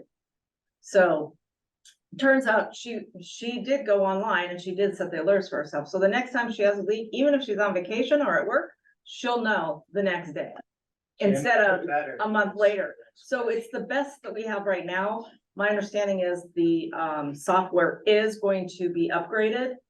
And it's a matter of wrestling out the time in my schedule to get with a person to figure out how I can get them to upgrade us as soon as possible. The So- other thing that it doesn't do is it doesn't find slow leaks. Because it only tells you in individual units. So that's what, 75 gallons type of thing. So if you have a toilet that's leaking and it runs all night, you may only use I one think you unit can of set water. the, I think you can. I think you can set the parameters. I'm not sure. Now you can But- change the values, Mhm. but it still won't tell you that you're using a gallon every hour. That's- It will only tell you that you're using 75. I mean, we can see that you're gallons every using so a many. gallon an hour. Yeah, you can get Yeah. it, but the software that the homeowner has doesn't get it. Right. As Mike mentioned, so census is, they have a new version, but they haven't rolled it out to us, and it's so. Well, and a lot of times it does not, but like the flags that happen, but flag the utility side. The utility then picks up the phone and says, that's what we do in Palo Alto. Flag calls up, Right. hey, something's slowing at 3 AM, you might wanna check it out. Right, so we take the initiative to do it. Yeah, It's not done automatically by automatic systems and stuff like that. But we have the Right. access to the data, and so we look at anything that's flowing 4 hours, I don't know what the criteria are, I don't manage that part. But our billing customer service department will make the phone calls. so then they call the customer. Leave a message Yeah. saying, by the way, you But know, we're talking And you can about, set the alerts, the or you software. can set the alerts to come into our Right. system to whatever you want it to be.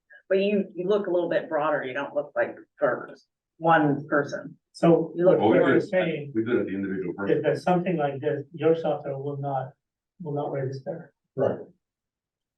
I think that, no, these meters read down way below a unit, right? Oh, yeah. So it's the data that you have access to is a unit. The data that they have access to is way less than a unit. Mhm. So there's just what information is being aggregated and presented to the customer versus what information does the utility have to do on the utility side are two separate things. And I think what you're looking at is, it's all a customer side thing. We need to get, I think that we have the data, it's just a matter of what does census provide and are there alarms and other kinds of things? So the customer who has the device in their hand, what do they ask? They access our database here or our? What Yeah. customer side are you talking about? So you could No. get an email like every day, From the district? Yes. yeah, Oh, okay. From the census software, from the Yes. dial that's on the meter. So the dial that's on the meter is electronic, Correct. feeds into the sensor system.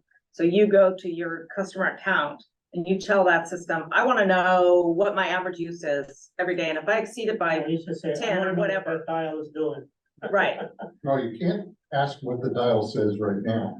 No, Yeah, it's too late. has to register, yeah, You can get it for, yeah, it's a 24. from hour yesterday, you can, okay. All right. Well, any other bright ideas? All right, ops manager, Rena? Yeah, so on the bottom of this first page of the report under maintenance, there's some more information I'm gonna be sharing. You're gonna see this happen more often. We finally are at a point now where, we started putting in some AMI meters about 10 years ago. So under maintenance right there you go, Monique, that's fine. You'll see in the very bottom that I'm showing that we replaced the meters or we replaced some registers. The registers of the AMI system, the registers have a battery, and then there's a transmitter that also has a battery. And in working with Jonathan Anderson, he's been the person who's been kind of leading this and keeping an eye on our meters. He's just going to start sending out report information to me that I'll share with you all. We're starting to see some of our meters showing their age and their required maintenance. And so he is, along with some other people and people working with Monique, are trying to put together a plan on how we're going to make sure we keep our meters in good working order over a 10-year type period, because we're just going to start to see more and more of our AMI meters to start to get old and we have to maintain them. So I just want to point that out. There's some meters that, we had to replace some batteries. And then right there, just keep it right there, Monique, the top of the second page, the location request we got, and we responded 256 in September. And it's a little bit lower than our running 12-month average, which is about 268 per month. So just keeping busy, but it's also getting to the time of the year where Belmont will not allow any work happening in construction. So it'll go down a little bit, which is typical that happens. And then if you go down now, Monique, to where we have system repairs, we had a couple of small leaks. We actually had a minor service leak, a pinhole on a service, and then somebody hit a fire hydrant. Our process is, we get the information of the person who hit the hydrant and we bill them or their insurance company for the damages. But those are the two items. We didn't have any water main breaks like we've had in the past, but it's getting that time of the year where I wouldn't be surprised that we have some water main breaks. But fortunately, in September, we didn't. And I think that's about it. Other than, I'm not sure if I've mentioned it or if Kat's mentioned, we did hire a water system operator. His name is Destin Swift. He came to us. He lives in San Francisco, but he was working in Pleasanton. So he was going across the bay, going eastward, right? So now he's a lot closer to home. He's a certified operator. He's a D3 certificate and a treatment 2 certificate. So welcome, Destin. He's been here almost a month now. Big, tall guy, is about my height, young, and so we're hoping to learn from him and him learn from us, and we're welcoming him and hopefully having him here for quite a long time. So that's all I wanted to share, but if there's anything that caught any of the board members' eyes, feel free to ask. Good.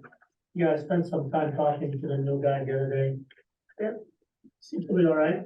Yeah, he's working out well, but he's fitting in well with the team. Yeah. He knows the ropes already. All right, any questions for Rena? All right, thank you, Rena. Thank you. All right. Admin service. Ms. Yeah. Madrid. Well, Dustin does have 10 years of experience Yes, he with does. another fairly close city. I'm not as familiar with the cities as some people up here, but I understand it's fairly close. If he works in San Francisco and went there, I'm assuming it's pretty close. Yeah. Right. But as far as our recent recruitment, that was the result of our recruitment, is we were able to attract him, and he was attracted based on the 36-hour work week. So that was successful and was good. We still need to find other operators and continue the recruitment and try to be, I guess, creative still and come up with ways of how we can reach out to certified operators and try to attract them. So that is still a challenge, but we were successful and we got somebody with good experience, and that we're excited about for sure. And we're being very picky. We got a lot of applicants, but we're being very picky. That's easy, Yeah. We do remember the times when we had very, very little, interest up there, so that's good. Yeah, so we're happy about that. We're continuing, we already talked about, my position. We're continuing to work with the auditor, but we've given them all their information, so I think we're expecting, the results or maybe some follow-up of some sort. I do need to get them the actuarial, the measurement period. So that's fun. And we did the open enrollment lunch and learn, so that was really, I think that was really successful. And we had some really good questions. We did talk about some investment opportunities for employees, for especially the younger employees, which was a group effort, and some of them actually have enrolled, which I thought was exciting. And we also talked about the HSA form. So I do need the same thing from directors who have health insurance. If you want that HSA contribution, I have to have the form. So that's the bad news, but the good news is then you get a contribution.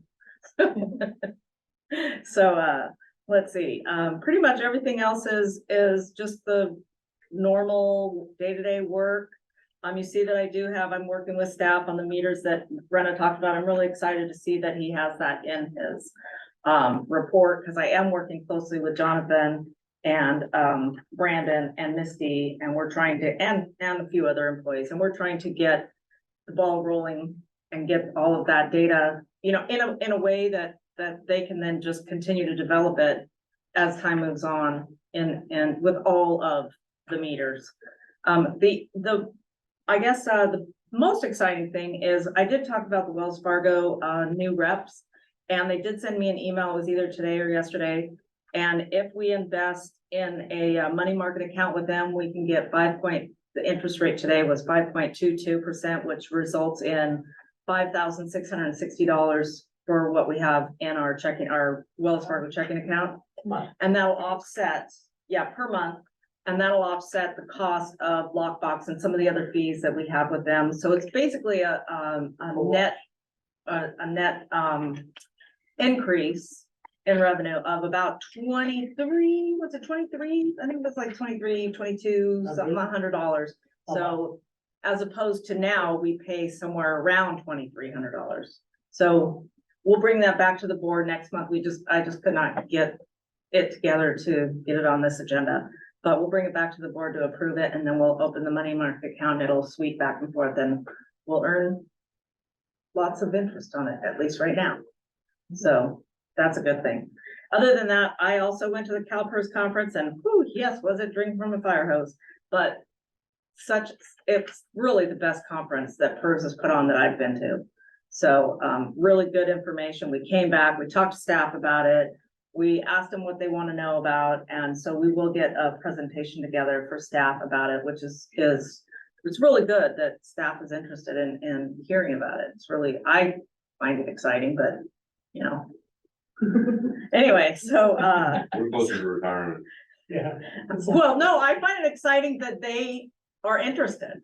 It's really good that, because most of them really have no idea what it's about.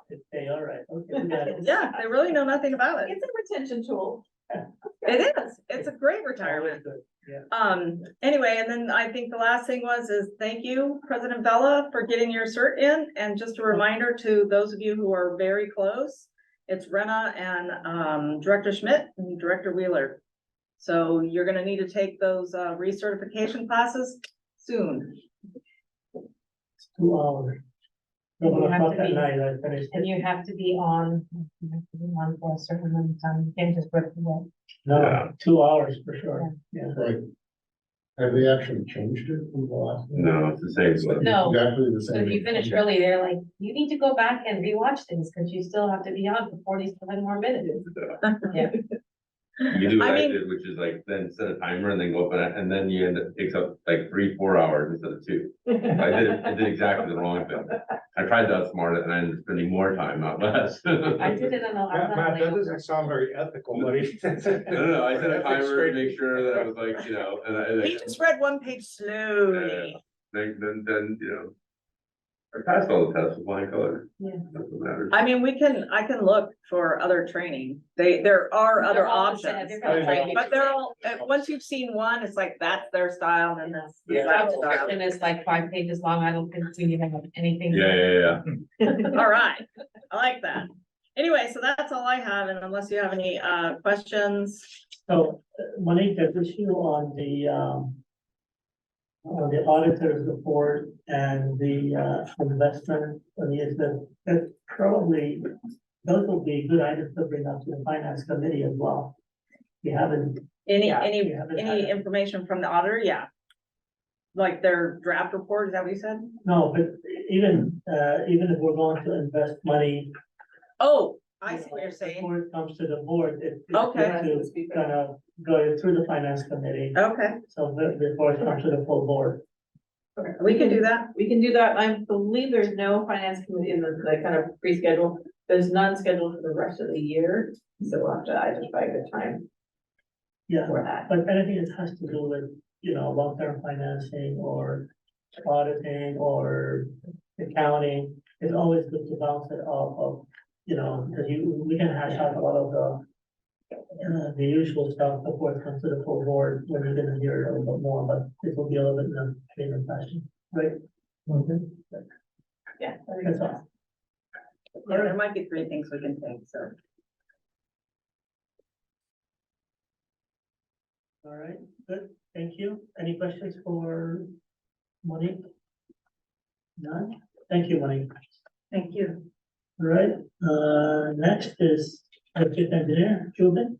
Sir, we're working on, three projects, going through the list here, Harbor Boulevard. I'll actually move that on the memo to the bottom next time because it is a separate report. The Decoven, Lincoln, Newell, Oak Knoll, it's been sitting at the Division of Drinking Water, which is our oversight, agency.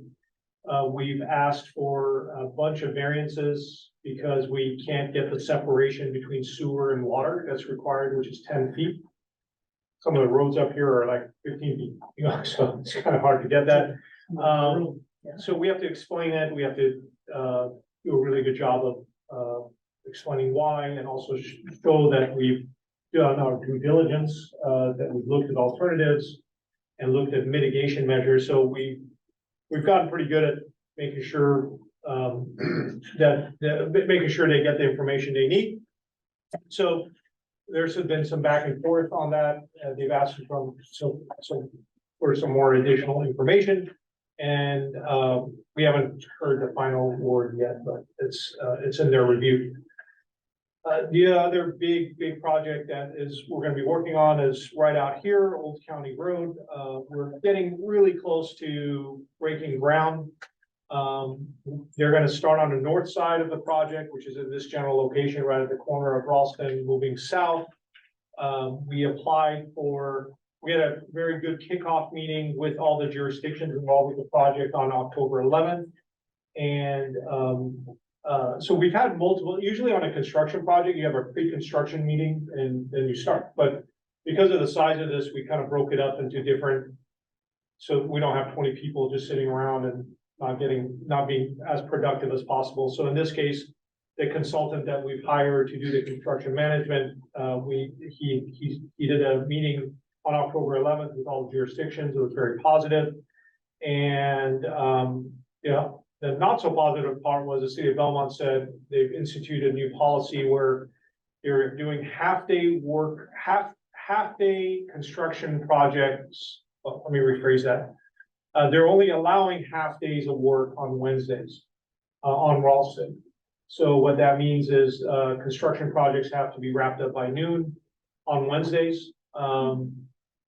And so that affects our window because our window was 9 to 3. So I interpret that as they did 2 paving jobs in Ralston, pissed off the Yes. community so badly that they had to sit down and throw a bone back out to the community about how we're not gonna do this again. Because of all the schools getting out So, of days. yeah. On not Wednesdays. Yeah. just them, it kind of screws Yeah. everybody. I mean, including the us. So sidewalks, they had a contractor that is notorious for bad traffic control, do both projects. it's a low bid, so they Just my couldn't choose, personal they couldn't opinion. choose that contractor, but yes, Eh, so it affects. it's not too- It affects us in that now we've shifted our schedule for night work. We've increased our night work for this project, which has a ripple effect in the schedule. The contractor is redoing the schedule, and we have an enforcement permit in with the city of Belmont for approval, tweaking our schedule for night work. So long story short, it's kind of kicked back a little bit, a few weeks, the actual start of the project. We're hoping to start early to mid-November. Now it's pushing back to mid to maybe early as, or as late as December 1st. But the good thing is it's given us a little bit more time to do outreach with all the businesses out there. So our consultant has done a really good job. I'm sorry, Director Wheeler, I'm not making eye contact, so I apologize for that, but our consultant has been able to get out there and talk to the businesses, and we've handed out a bunch of flyers. We have a dedicated page on the website. And so we're doing the outreach that is required. It's generated some questions, but not much heartburn at this point. Usually the heartburn comes when we block, we start digging in front of the business. So but Yeah. we have I'm fairly confident we have the right firm for construction management. They've been really proactive on making sure the outreach is happening. So that's about it on Old County Road. I'm hoping by November 15th, or I think that's our next board date, we'll have a much better update as far as, starting construction on that project. So we gotta really spend down and finish up that COP funds that we have left over. So this is really gonna take it. So if there's no questions on these two, I'll jump over to Harvard. Go ahead. I have a quick question. Did you just find out from the city of Belmont in this pre-construction meeting Yes. about this moratorium on update Wednesdays? On October 11th. I think, I'm happy to be the person that reaches out to the city to say, I mean, there's not that many business partners, but if they're gonna do this, that will affect our business, maybe, an email or a phone call so that when we're planning, we're not surprised. We shouldn't be surprised. Because you guys meet with the city. Actually, we just met with them and they didn't mention anything, which was. That's what I'm saying, like, So, And it should not be a surprise. That's my point about it. Yeah, absolutely. So maybe that's something to bring up too when you meet with Ashton. Did they give a reason why? I'm suspecting it's exactly what Director Zuka said, but they said that the analysis has been that there is more traffic on Wednesdays because of Minimum days. they were talking about like people working in the middle of the week and the hybrid work, something like that, but No, I think it's all probably- high schools get out at noon and Yeah. all the parents are picking them up at the same time. In the middle of the worst traffic control, got it. because that's when now on the peaks, you're off by, you can't close it before 8 and Right. so you miss the morning and afternoon commute, they're off. Yeah, we But- were 9 to 3, and if we have to Yeah. shut down at noon, I mean, that gives us Yeah. a tiny window. Yeah. So no, I'm with Director Jordan, it's absolutely the school getting out. But the communication, we are meeting quarterly. We're going to try to shift to perhaps doing it in person. We were doing it in Zoom. Prior to pandemic, we were doing it in person, which helps with just more collaboration and building those relationships rather than being a box on a screen. So it was going to be a soft topic to bring up, just as far as, hey, let us know. But if others want to do it above my pay grade, that would be amazing. So. Thank you. I just Absolutely. No, wanted to know, because I don't, that's the kind of things that are avoidable in my opinion. Oh, absolutely, absolutely. And just sort of go to point at that we're sort of an afterthought on the impact as a, sort of sister agency serving the same community. It has a lot of ripple effects, Yeah. stuff like that. Absolutely. So Harbor Boulevard, it's always the projects that you think are gonna go smooth that don't go smooth. You have this 60-foot right-of-way road. It's not 10 feet. You think you don't have rock, smooth sailing. Bay Mud, and that's where we hit into it, literally hit into a lot of issues. So the project is virtually done as far as field work goes. We're doing tie-ins to fire services at this point, which is slowly killing the old main. We can't do it all at the same time because these are large 8-inch fire services that serve big industrial buildings. So it takes time for each one of these. And so we're on the last few. We had a situation, it's not in the report, but one of the valves broke on the existing water main. It's kind of like that laptop just giving us a last lap before we abandon the water main. We're working through that. So there's a change order in here on page 2. There's 2 potential change orders on page 1. Sorry, Monique, I'm jumping around here, but on page 1, as we're wrapping up this project, I have this on here to give the board a preview of change orders that we're going to see in the future. One is that the contractor went deeper than anticipated, and they're putting us on notice that there's going to be a change order. We're going to be negotiating with them on that. There's language in our specifications to protect us against that, but it doesn't prevent them from asking. We've already negotiated and I have paid and are paying also in this change order for rock, which I've talked about ad nauseam in the past. So there is some overlap there. We're paying for rock, and the rock was deep, and so we feel like we've already paid part of it. The second part, number 2, is a very interesting one. This is county jurisdiction. We don't work with the county very often, County of San Mateo.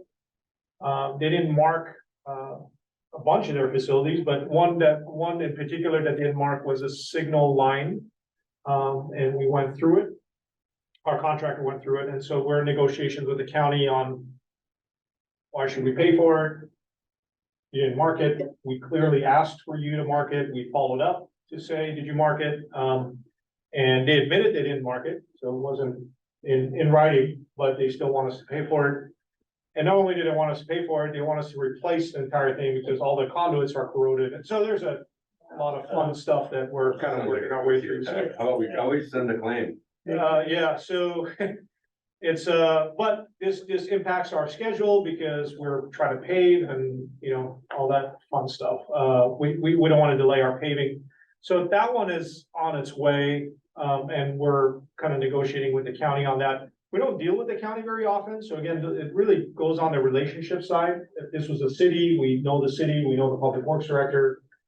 But the county is a one-off kind of thing. Unfortunately, it's a 2-off kind of thing because now we're doing Old County Road. But we don't want to piss them off too much because now we are doing another project in county jurisdiction. After we're done with these 2 projects, we don't have to go to the county for a long time, but unfortunately, they're back to back, and so we don't want to take them off too much. So we got those 2 things that we're working on before we finish this up. The change order that's in this pay request are those 3 items.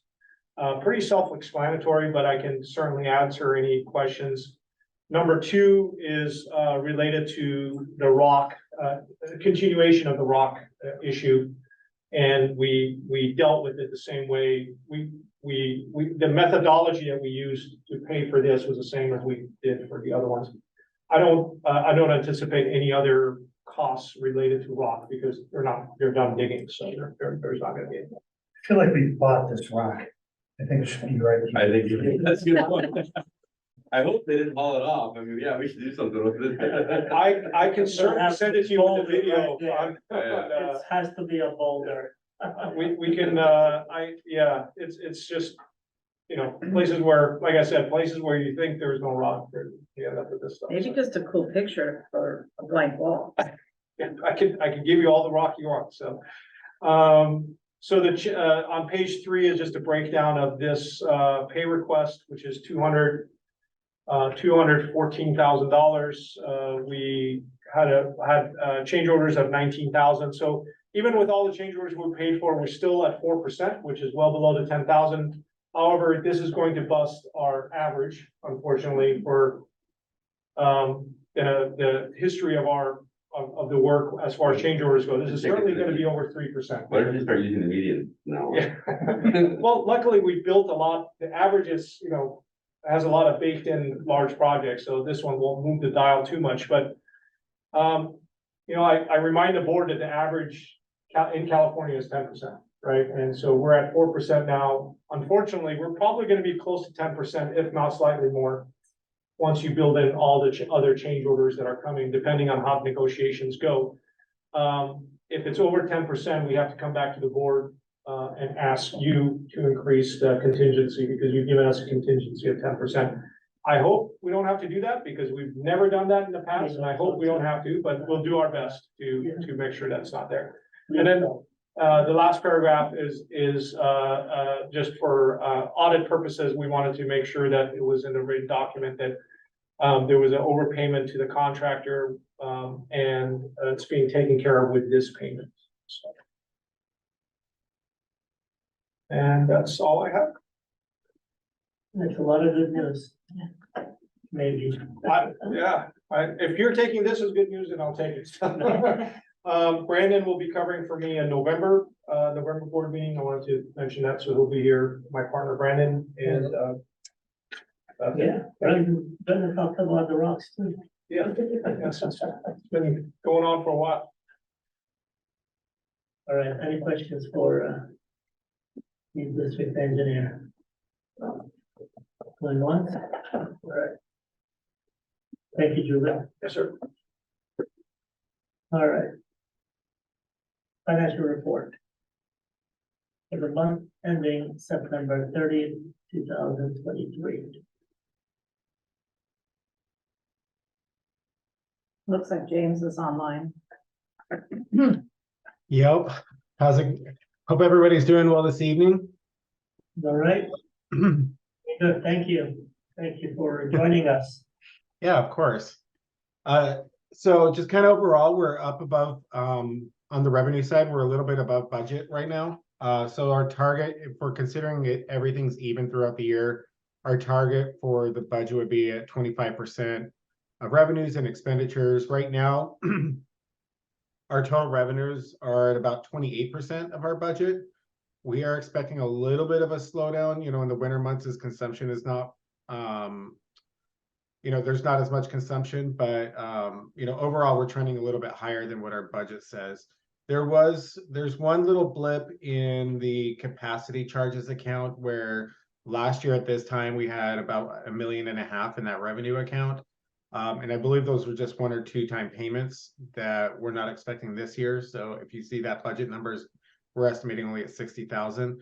But that's really the most significant change between last year and this year for the revenue side. When you're looking at, actually, if you, Monique, if you could go to the previous page, and this is just kind of a recap of what the, you know, the primary revenue source of the district is the commodity charges. And this is just kind of a recap of where we're at in relation to the budget. So right now, you know, we're showing about 30% of our primary revenue source. And just a little bit further down on the, you know, below this chart, we kind of have that projected charges by month. And that's based on the average collections every month that we have over the past 5 years. So again, we are expecting a little bit of a slowdown over the winter months for that. So I think we're going to be trending right at where we need to be. So by the end of the year. Other significant changes or other significant highlights really is the fixed system charges. We're at 25% of the budget. So that's trending right there. The operating budget, particularly for salaries and wages, salaries and benefits, we're at 21% of the budget. So we're a little bit below that. So that's those, you know, we definitely starting to realize some budget savings there. And then purchased water, it's actually a little bit down at the moment. So I'm definitely, you know, we're expecting it to go, I would expect it to go up, you know, when we come into the January, February months. But right now, I think for the first 2 months, we were trending above normal, but right now it's actually a little bit below. So, and really those are the big things that are happening right now. Investment income has been definitely gone up. as you'll see on this schedule here, on the previous schedule, next schedule, sorry. The investment income has definitely gone up for the current year as compared to prior year. And that's because just, interest rates are going up. The average rate of return is particularly for LAIF. At this time last year, LAIF was at 0.6, there was at 6 basis points, so basically 0.6. Now we're almost at 3.5% for the average of this fiscal year. Boney, Bank of New York Mellon is, kind of in a similar boat. Last year it was about 1.5%, and now we're at 5%.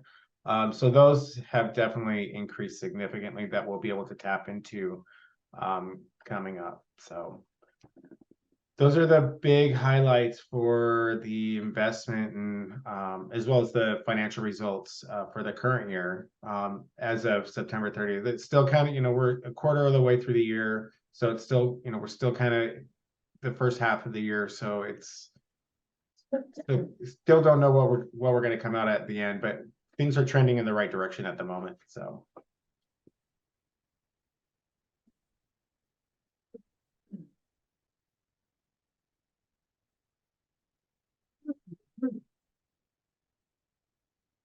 How are we doing with Springbrook? Everything is moving okay with Springbrook? Yes, the Springbrook, I mean, so, at the beginning, at the front of your packet, you had that warrant register that we talked about during the last meeting. So that seems to be going really well. We can definitely alter whatever or provide whatever reports you need directly out of that. There, as part of our capital or part of the project listing that we have in our budget that was going to be paid out of the COP funds was that capital outlay related to the payroll module for Springbrook. That has not yet begun. But once we get that fully integrated, things will be a lot easier to track related to that. So right now, with the system, there's a couple limitations with the system right now. In clearing transactions, and particularly for the revenue transactions. So I've got a process that I manually clear those as part of my bank rec process. But for the most part, Springbrook is a very robust system that works really, really well for the district's purposes. And so I think that, Springbrook's great. So We're comfortable with it, yeah. Yeah, I mean, I don't look at it, but. Yeah, well, I mean, we met with James earlier today and we're definitely, what would we say? I felt good about the success that we talked about today. We have a lot less errors. He's able to do the bank recs more cleanly. That's because, we have people who've been here a little while now and we have less hiccups, less mistakes. So we're moving in the right direction. Definitely. Lots of process improvements. All right. James, you said that LAIF is at 3.5 almost, right? Or just a little over? it's just a little over, yes, which is, And or I'm sorry, just a little under. It's over for just for the month of September, but for the fiscal year to date, for the first 3 months, we're at about 3.4% on average. So it's trending upwards right now. Exactly, yeah. Treasurer bills are what, at about 5.5? I want to say they're almost at 6. I think the last one I saw was 5.9. So yeah, that's definitely trending up right now. So I mean, I remember at a point there was, about, granted this is a number of years ago, that LAIF was up to 6 or 7%. But that was at the height of the recession, the Great Recession, not this most recent one, of course. So interest rates were definitely going up at that point. So as interest rates go up, or as they flatten out, I'm still expecting a higher rate of return on all these investments. So Good. We need the money. All right. Any questions for the accountant? Anybody? I should feel like I should have a better handle on this, but the fixed income is $9 million at 1.4%. And our LAIF is at 3.4, 3.5, whatever it is. kind of feel like they both serve the same purposes, right? Or if not, do we want to move money, basically? That's Yeah, like- so the fixed income, there's, these are longer term investments. So they're not necessarily going to be as liquid right now, and they're more stable. So that, this is more on a long-term focus at this point. And when we talk about the average rate of return, I believe when the investments were first purchased, that they were purchased at a discount. So this 1.5 or the 1.463 takes that into account, that there's a implicit cost at the very beginning when you purchase investment that you recoup throughout the investment duration. So the average rate, so the LAIF return is based on a little bit more volatile and short-term investments. So the average duration for LAIF is right now, I think 300 days, whereas for the fixed income, it's a couple years. And the Zions Bank is our custody account for the US Treasury investments. Yes. Yeah, that's what but treasury's at 5%. So this is so that 1.463 is what they have reported to us on the bank statement. And that's based on their own calculation. And that's because when we purchased the investments, we did buy them at a discount. That's But that's not the interest earned.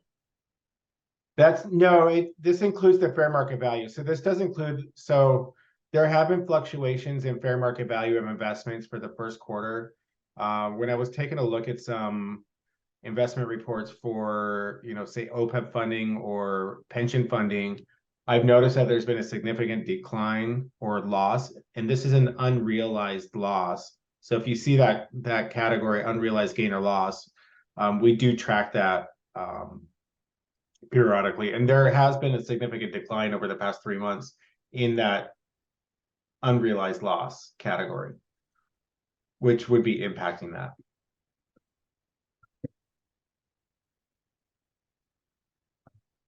Good.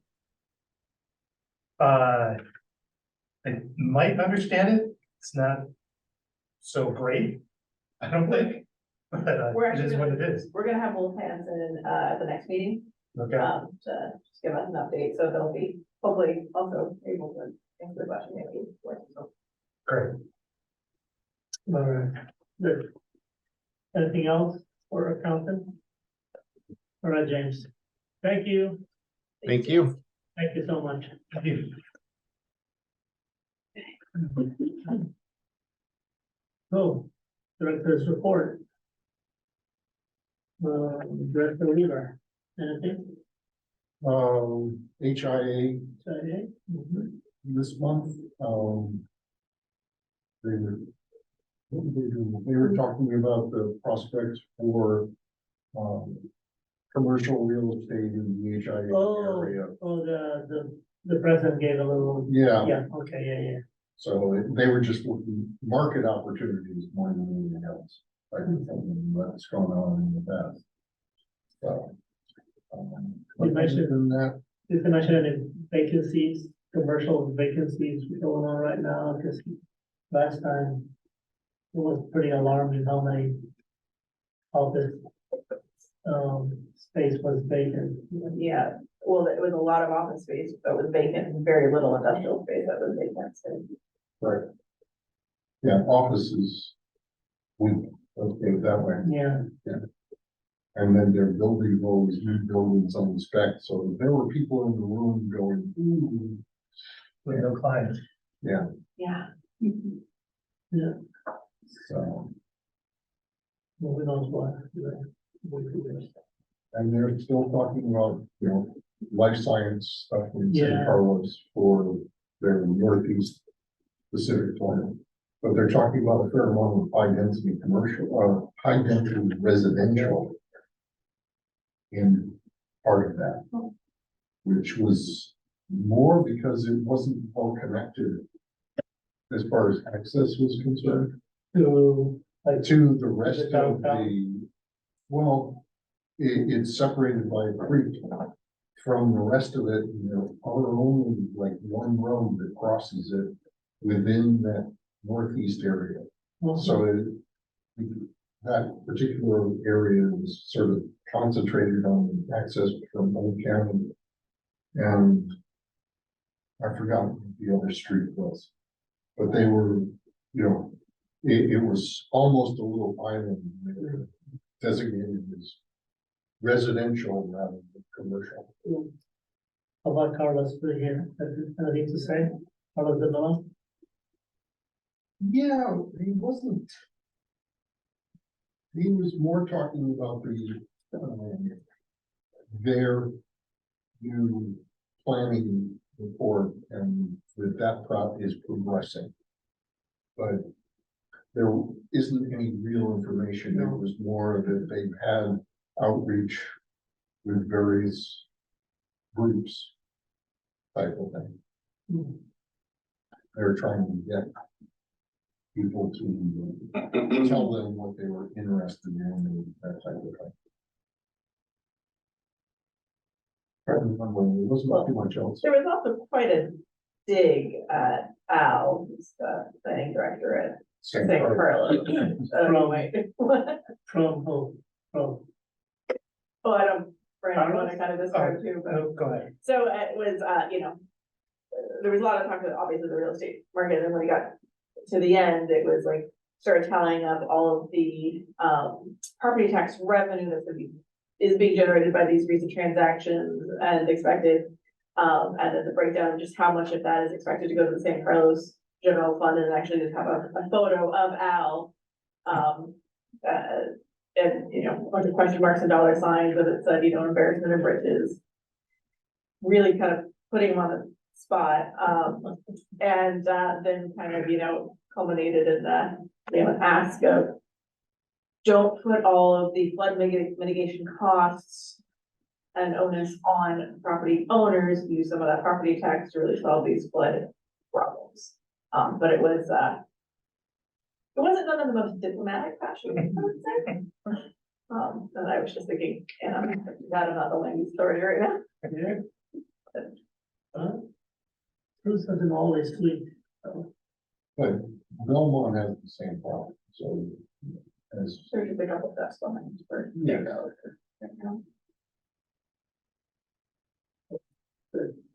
Mr. Schmitz, anything? I also attended that HIA meeting, definitely made it feel like there's a bubble for life sciences, so we'll see. And I took advantage of asking Kat whether she thought these life sciences use as much water as they say they might. So I think your answer was nobody knows. Nobody knows yet, not really. So we'll find out. And two other things, I was trying to figure out if these are, how useful these are. I went to the Verge 2023 Climate Summit Conference yesterday. Climate and technology, they had two levels of tickets. One ticket got you into everything and it cost $2,200. And the other ticket got you into the main hall, everything except the breakouts. It cost $75. So guess which one I got? It didn't include lunch, so I had to go across the street and buy 2 empanadas. It was kind of interesting though. They had a discussion. They were really into AI. Big surprise. But they said that AI is going to help us figure out water infrastructure, basically how quickly water infrastructure will last. So we'll see. That was kind of interesting discussion. Talked to a bunch of people at the meeting. And then I had one interesting slide I wanted to show. Picture I took while I was there.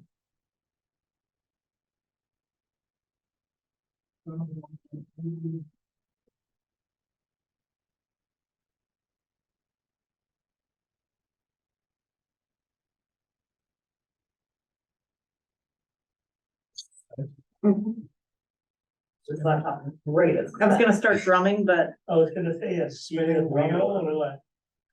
Well, this laptop really is on its last leg. Yeah, that's quite a photo, 10 right? minutes. Yeah, dark. So I don't know if you can see that. That is an electric excavator. Oh, is that battery and on wheels? That's the generator? That is the backup power supply. That sucker is not available for sale because they have an upgrade coming out next year. The upgrade will operate for 8 hours. That one operates for 4 hours. And then that thing right there, you run it through, that's the battery backup. You run it through a charger and you can recharge it in an hour. Oh, wow. And How for long is the battery on the excavator left? this version that they're not selling, 4 hours. Oh, and that's the excavator, not the external thing. The excavator. It's 4 battery, hours. 4 hours. Oh, I thought you were talking Next about year. the trailer was back was 4 hours, sorry. No, Okay. the excavator that they're going to sell next year lasts 8 hours. Okay. So the And- trailer is just a generator. Basically, It's a battery. It's a backup battery. it's a battery and it has to run through this other thing, Ah, basically a charger. And Okay. you charge that thing for an hour and it's back up for Wow. 4 hours. I'm not sure if you need an hour, maybe 2 hours to recharge the excavator that they're coming out with next year. But they also have smaller versions of that excavator that is available for sale now. It's Volvo that does it. And I talked to the rep. They're gonna be sending me some information, which I will forward along. There, Cat has it too. Caterpillar. Okay. And then you can charge a couple of, I didn't ask. equipment off You that. didn't ask how much is it? I was going to. The most important question. How much is it? It's electric, it doesn't matter. It doesn't matter, yeah. But it's really heavy. It's really heavy. It's really heavy. Wow, That's hence the plywood on the floor, on the ground. You probably see it underneath the tracks. yeah, They had interesting. so anyway, they had a whole microgrid that moves around and it powered the entire stage system. They had usual battery storage and they had a full-size tractor for a truck. Electric truck, basically. So it was pretty interesting system there. So I went to that and San Mateo Climate Summit on October 11th, which had some stuff that was water related, wasn't quite as closely related. There was one kind of interesting thing, a gentleman from the Waimatush tribe that is area indigenous to this area. He was talking about water and how important it was and how he had to argue with his kids about conserving water.